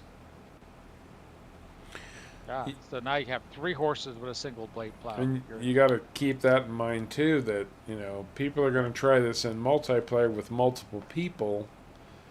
So how are you going to scale that to work in that type of a situation? Right. Well, the way that I kind of figured it would be that once one person has unlocked a particular era, it's unlocked for everybody. It's kind of like finding the blueprints and then populating the replication machine with the ability to create that. Okay. Well, first of all, Lifehawk makes a good point. All this tech and Harv just wants a Fendt hat. Yes, I do want to see Giants put Fent on a bloody hat. Why do we have 2 John Deere hats and nothing that says Fent? But he goes on to say, I'd like to see more fluctuations from map to map regarding what to plant and sell for, strategically. Everyone seems to be doing the same routine. I mean, that's the nature of the game right now. The game has built routine. As we see more mods come out, like this week, Omatana came out with her productions pack, and that's going to throw some strategy in, where people are going to be trying to develop different productions and whatnot. And that's pretty. I was pretty excited when I saw that pack come out. And Well, it depends. I mean, right now I'm, on the current one that I'm streaming with Sins. I have 600 cows in the barn, and let me tell you, it's a struggle to keep them fed. Not to mention, it's a struggle to actually figure out what the hell do we do with the slurry and the manure, because it's coming out so fast. I mean, 2 months worth of milk. That's 400,000 liters of milk. holy For crap! 2 months. So what do you do with that? Well, you build 4 dairies, 5 dairies. Yeah, exactly. Mm-hmm. And do you have time for anything else besides just doing the cows? Well, not really. That's where Sev likes to do all the field work. I manage what we need from the silo, what needs to be planted. Then I do all the work and chaser bin kind of stuff. But Right. but to be fair, in the real world, a herd of 600 cattle, and I personally know of producers who have 3 times that. Yes, that is your full-time job. Like in the real world, it's I mean, just driving across Nevada today, I saw no less than half a dozen semis 110% loaded with hay bales. And that's because cattle are a full-time job. So to absolutely. try to be a flatland farmer and a rancher at the same time is going to be a Better have lots huge of challenge. Yeah. Lots of kids. Yep. When I grew up in Vermont, we had there was this one operation. They had 3 barns. One barn was just for the calves, and there was 1,800 calves in that barn. Oh yeah. There was another barn where they had about 2,000 first calf heifers. And then there was another barn that had, I think it was 3,500 milking cows. And they milked 24 hours a day. Yep. I mean, that's a really large operation. That's huge. It is. But So I said, I was thinking to myself, well, let's see, what would it take to do at least 2,000 cows? And here we are. I actually ran the numbers, and I would need like 2.1 million silage. I think it's 1.8 million liters of hay and straw, just to make the TMR. right. It just kind of boggles the mind. Well, and that's something the game really doesn't do well in real life either, because there's a huge difference between a dairy operation and a beef cattle operation. Beef cattle operators do not normally feed their cattle TMR or anything of the like. It's mostly range fed. I mean, especially here in Nevada, and this is more popular out in desert type communities, so I can't speak. But a lot of ranching happens out in these desert communities, but they're getting, these ranchers are getting permits from the Bureau of Land Management. They're getting permits from the U.S. Forestry Service to allow them to run their cattle for certain specific times of the year just to feed them. And these permits aren't terribly expensive, and they can run hundreds of head of cattle out on these public lands just where they're going out and eating whatever forage is available for the cattle to eat. Yeah. And that reduces, their overhead for beef pricing and whatnot. So, that's something that FS22 hasn't balanced out or found a way to incorporate yet, is how distinctively different a dairy operation is from a beef cattle operation. And it's vastly different. So, there's not a single beef rancher who's feeding their cattle TMR. TMR is specifically designed to provide dairy cattle with appropriate nutrients so that they are producing milk at the highest possible level that they can. That's the purpose of TMR. It has nothing to do with beef cattle operations. So, once FarmSim finds a way to make that distinction and to allow you to have 100% productivity on beef cattle who are just eating grass off of the range that you provide for them. I've got this picture in my head of cattle ranchers, sheep ranchers, and there are a lot of both here in Nevada particularly, that there's just constantly animal trailers moving from point to point to point to point because all of these permits only allow a certain feeding period for all of these different types of livestock. And once one feed area is used up, they've got to move them to another one. And it goes so far as, if there is somebody who happens to be, for example, planting wheat, they'll go out and harvest that wheat, and then they'll lease their land to a cattle rancher and allow the cattle to come in and eat whatever's left over on that field. Free fertilizer, yep. It's not even necessarily free fertilizer, it's allowing the rancher to feed their cattle for, it's crop residue. It's whatever's left over of the plants where they harvested the wheat, the cattle will come in and eat it. Well, I was thinking for the farmer that No, sure.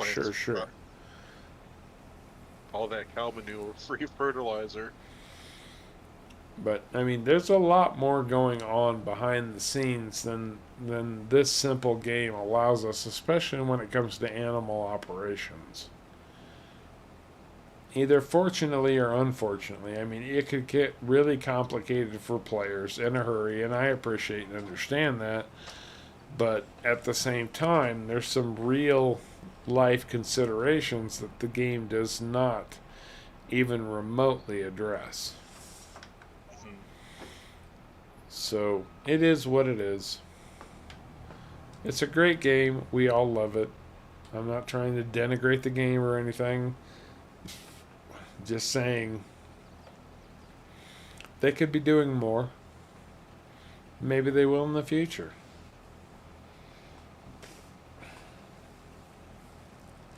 So Dad is asking, well, Bruce says he farmed in a time capsule in real life. I actually want to hear more about that. Dad is saying, are we going to get more variety of crops? That's really up to the map makers and the modders at this point. I don't think Giants is going to do much more, but I think the modders, we can expect once again to see a lot more crop types out of them. Lots of livestock farms outsource stuff they need, even small farms. My father had to buy straw pretty much every year. We only had around 70 acres and never planted enough wheat for our hogs' straw. Yeah, and that's just to manage the manure, right, Bruce? I mean, straw is basically it doesn't have much nutritional value, but it definitely um, can be used for what an absorbent, I guess, would be almost more of a thing. Part of generating or managing poop, for lack of a better word. And Lifefox says, let's also be clear, FS isn't a real life sim as much as it is a loose interpretation of it and chill. No, you're right. You're right, Lifefox. I mean, it is. They call it farming simulator, and to some degree, it is, but they do not take the word simulator very seriously, right? I don't think I'm far off the mark in saying that. I don't think you far off either. Bruce says most of our 70 acres was used for sorghum and corn. Yeah, and that makes sense. Anybody know why people plant sorghum instead of corn? For harvest time. Anyone? Anyone? Bueller? Bueller?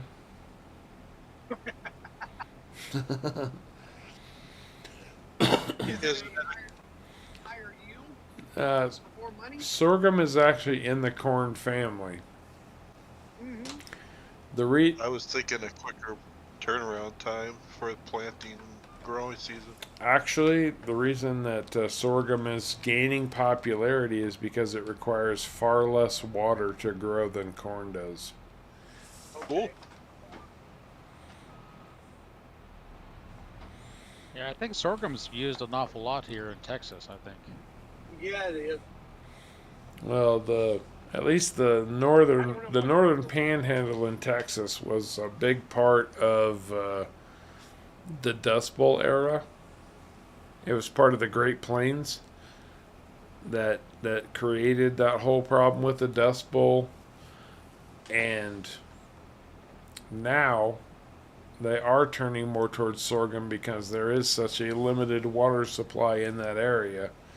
I think it was Kansas, Colorado, and Oklahoma, and the northern panhandle of Texas that were really deeply embroiled in the whole Dust Bowl era. And sorghum is being more and more utilized because it requires far less water than growing corn.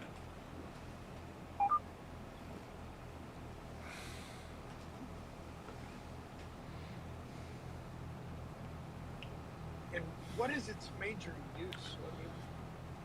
Well, it's a grain crop, similar to corn, and it can be used in many ways, the same as corn. As a feed source, as a silage source. It's like I said, it's got a lot of the same uses as corn. It just you can grow sorghum much more easily than corn just because of the water requirements. And Lifefox says sorghum yields more after a corn harvest, and the farmers go back and forth. I'm not sure what you're saying on that one. From crop to crop, we used to have a field right by our house. I think one year it'd be corn, the other it'd be sorghum. Okay. I know in the Midwest it's corn and soybeans. That's almost a permanent rotation. Corn one year, soybeans the next. Corn one year, soybeans the next. They do that a lot here too. But they're not chopping corn for silage or anything. I mean that's corn for grain. Yeah.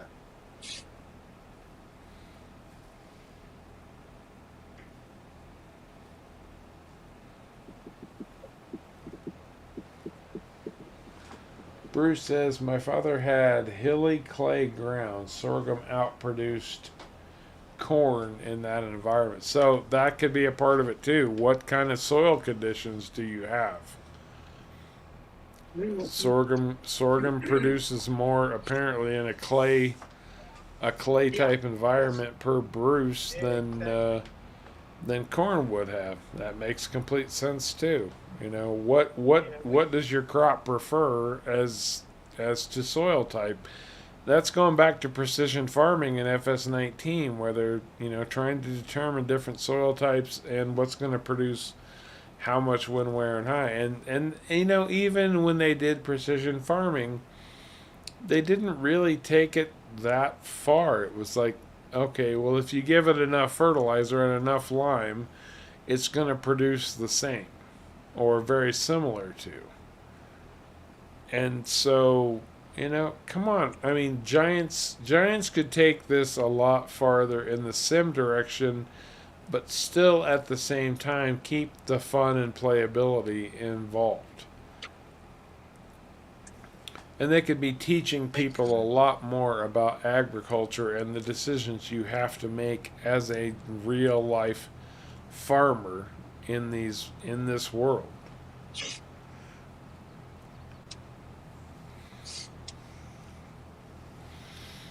And yeah, that sorghum field next to us was in a field that we used to call just black gumbo field. It's clayish black dirt. black gumbo. That's cool. Yeah, yeah. That dirt was, I mean, it was so clay. It had a clay type texture to it. And after they would harvest the tops off the sorghum, they'd leave the stalks out there.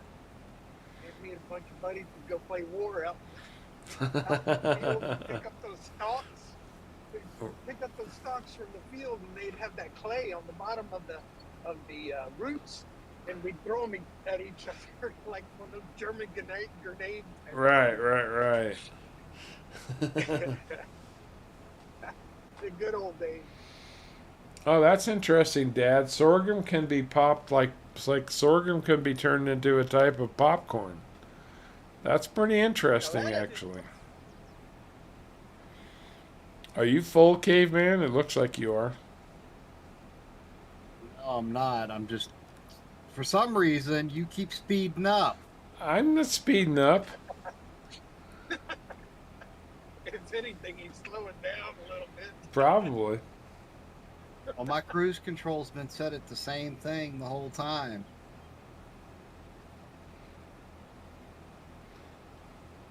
All right, guys, that's past my bedtime, and Pill's calling my name. So. I don't blame you, man. I'm not that far from it myself. Yeah, I'm not too far from it either. I mean, we're probably going to try to get this one field done and then wish we'd stopped a half hour ago. Right. I say we go till the trailer's full. Well, that I works was too. about to do a face plant on my keyboard. And UWERTY on my cheek is not a good look, you know. No, your wife tells me about she face likes planting QWERTY on your face, so. Right. I'm about at the point of face planting my keyboard. Well, we're not that far from being done with this field, so maybe another 6 or 8 passes and we should complete this at least. I don't know why I told you to take that other soy or sunflower harvest.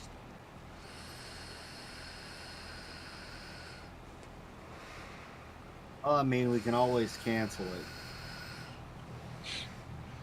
That's true, but it's a lot of freaking money. Yeah, but we have the better contracts modded, so not like we can't get it back. Unless it just instantly disappears. I have a sneaking suspicion if we jump into November, it will disappear. didn't say anything about fast forward in time now. Well, we need to move forward.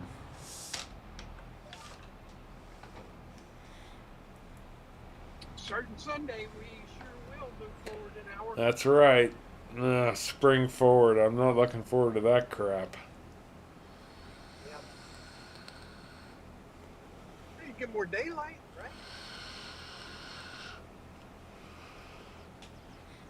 See, now's when we need Kevin to be here so we can take care of this. Whatever comment this idiot from today said.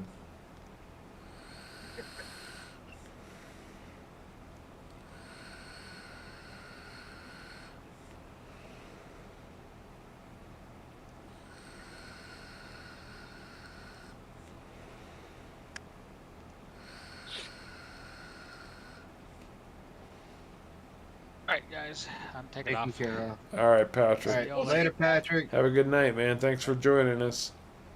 Yep, Yes, thanks for joining us. And apparently I'm full or somehow out of alignment with the thing. I'm full. I was gonna say, I think you're full, man. It says I'm only at 99%, but it's not taking anything else, so it's got to be full. Just go drop it off and come back and see me sometime. It's like, do I need to cancel that other contract so it doesn't try to put it on that one? I don't know. Do what you think is right. This is impromptu, man. We play for fun. Okay, well, what I think is right is canceling that Oh one, crap! collecting on it, and then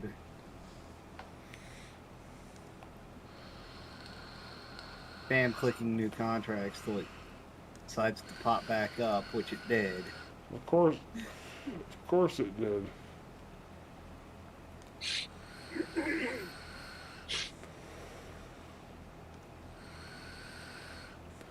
FF, you still here?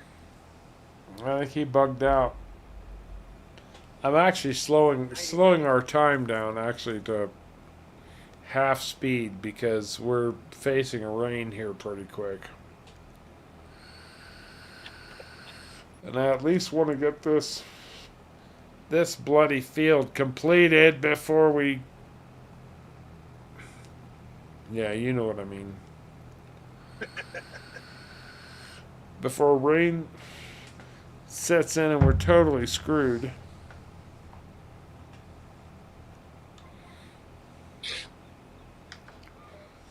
We are 80% complete now.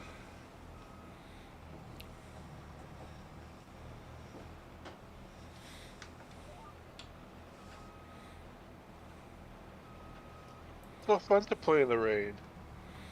Yeah, except you lose harvest in the rain.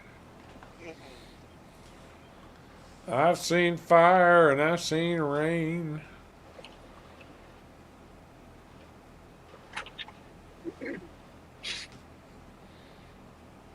One, 2, 3, 4, 5, 6, 7, 8, 9, 10 banquets. Just started on my 10th banquet. I just started on my 10th banquet. I hope you can't tell.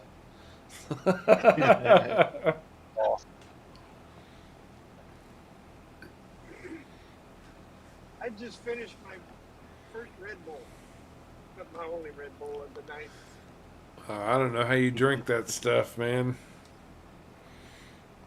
It's good with some Tito's in it. Good with what in it? Tito's. Oh, yeah, Tito's, yeah. It makes it a little bit more tasty. I'm sure it does. Don't do that while you're working. Nah, better. Wouldn't be a good thing. Probably not.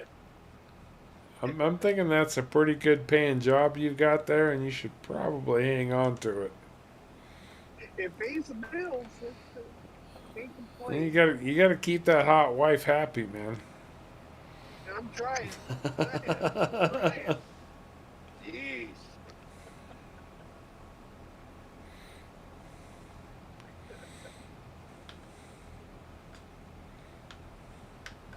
However, she makes more than I do. Really? Oh, yeah. Wait a minute. You've got a hot wife who makes more money than you do? Oh, yeah. Dude, seriously? Yeah. I tell you. I hate you right now.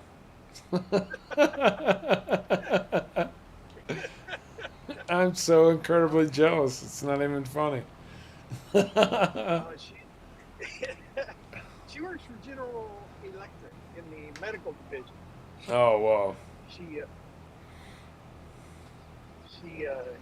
she's takes care of customers who have walked in these hospitals or doctor's office where they you buy the sonography machines, and whenever they buy a new one, she'll send a team out to go, and sometimes she'll go with them and train them how to use it and install it.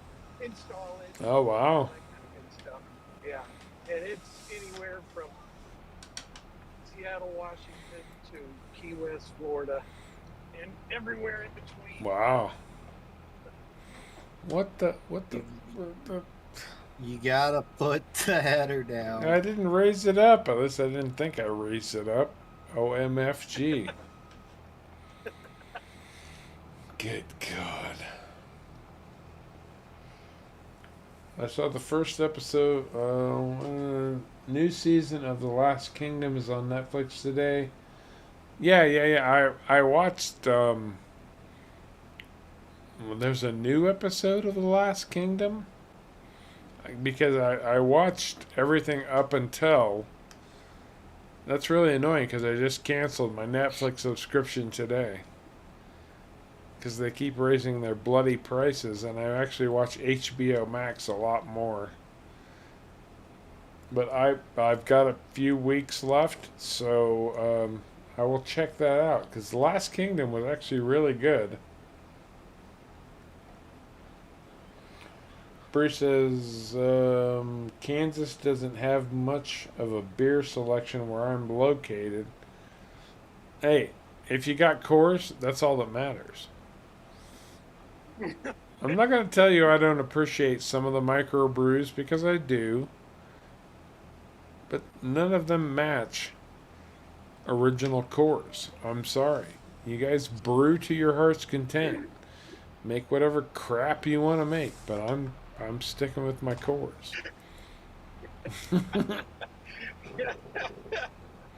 remember Sorta- in high school one night, we had a guy buy us a 12-pack of Coors Light, but they were out, so he bought us regular Coors. We didn't drink that night. Oh, Coors Light is the worst. Anything that has light after it is just trash. Hey, we were in high school. We were watching our weight, trying to be healthy. Oh, please, whatever. Well, if y'all were doing that, y'all would have been drinking something besides that. I mean, Probably would have been drinking liquor or whiskey. I pretty much started my beer drinking extravaganza in college with Miller Lite. Oh boy.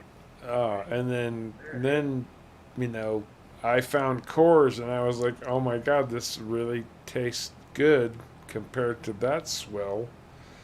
And to even try to drink a Coors Light now is like, what is this crap you're trying to serve? This is like water with barley and hops in it. What is this crap? Well, being in high school, we were, you know how good we were at being a beer connoisseur. Oh, of course. We knew everything about beer in high school. Well, I don't buy into the whole connoisseur crap. Drink what you like. Now, there's a few microbrews out there that I appreciate. One of them is the Alaskan Brewing Company, and I like their amber. It's called Alaskan Amber, which is really, really good. But I also like, there's one out of Newport, Oregon, called the Rogue Brewing Company, and they make a double chocolate oatmeal stout that is absolutely fan-freaking-tastic. But it also, I can buy a 12-pack of Coors for the same price I can buy a 6-pack of one of those. Like, between my budget and my taste buds, as much as I like your beer, the budget part of it wins out. So Yeah. Yeah. In Minnesota, they have one that they make in St. Paul. It starts with an M and it has two lions facing each other holding something round. I can't remember what it is. Molson? No. Milwaukee's best? Molson, Not Milwaukee. Molson's been around for a long, long time. Modelo? That's a Mexican beer. Yeah. But that looks like the kind of logo that I remember seeing in St. Paul where they had that. That's a good beer. It's real good if you do half Modelo Especial and Bloody Mary mix. Oh, God. Half and half. It's called a michelada with ice.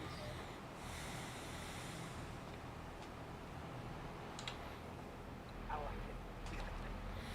it. I'm going to do a little bit of cleanup here, and then we're going to be done with this field. Dunsky. Oh, let's see. Light is a no-go. Absolutely, Bruce. Anything that has the name Light in it is just swill. They're trying to sell off to women who want to watch their figures.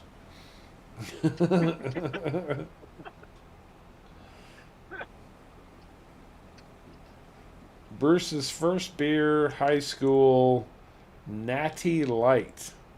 You talking about natural light? I remember the naturals. Yep. For me, it was Little King's Cream Ale. That was the first beer that I ever partook in. It came in 7-ounce bottles, and it was like notorious because, of course, we're in high school. We want the highest alcohol volume per content. I want to say it had like double, and it's not as big a deal now as it was then, but double the alcohol content of your average beer because it was cream ale and not just beer. Yeah, whatever. We got drunk. It doesn't matter. That's it, caveman. I think this field is done. Okay. Well, everything out of the combine? Yep. I'm empty. Okay. Well, I canceled that other contract. So. Oh, I thought you picked it back up again. No, I was waiting till I was waiting till this one was ready to turn in. That way we didn't bug it out. Aight. Well, we're lined up and ready to go on the next one. And this field is bigger than the one we just finished up. Yeah, and I don't think I'm gonna be awake long enough to do that one too. I agree with you.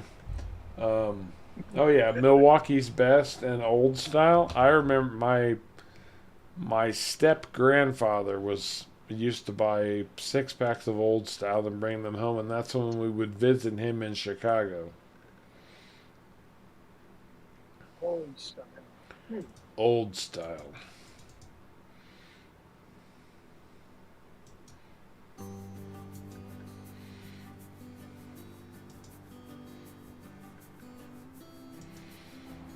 My dad used to enjoy drinking Old Milwaukee. All right, guys. Well, we still got a whole bunch of harvesting to do, but I think we're all about to pass out. We're pushing 4 hours. This might be the longest. This might be a Harv stream record. Nice. No exaggeration. So, Yeah, right at 4 hours. I think you're right. I think it is. yep. So Well, I certainly enjoy it. that's been fun, man. Anybody got any final thoughts, parting words, anything of that nature they want to throw in before we call it a day? Hit the button. You need to hit that like button more often. That's right. Don't forget to hit that like button, everybody, as yeah, that guy is reminding you. As Too Cool is reminding you. And I always appreciate it. Fun doing whatever you're doing. Everybody, have a great weekend. We will see you on Sunday. Sunday for our normal Elmcreek. Enjoyed it. It's been I always love watching you do Farms and Harv. I appreciate it, man. With that said, everybody, you all have a great weekend. We're leading into it, and make sure you take the time to spend time with family, friends, or whatever. Just chill, relax, wind down, and remember, we appreciate you coming along for the ride. And don't take life too seriously.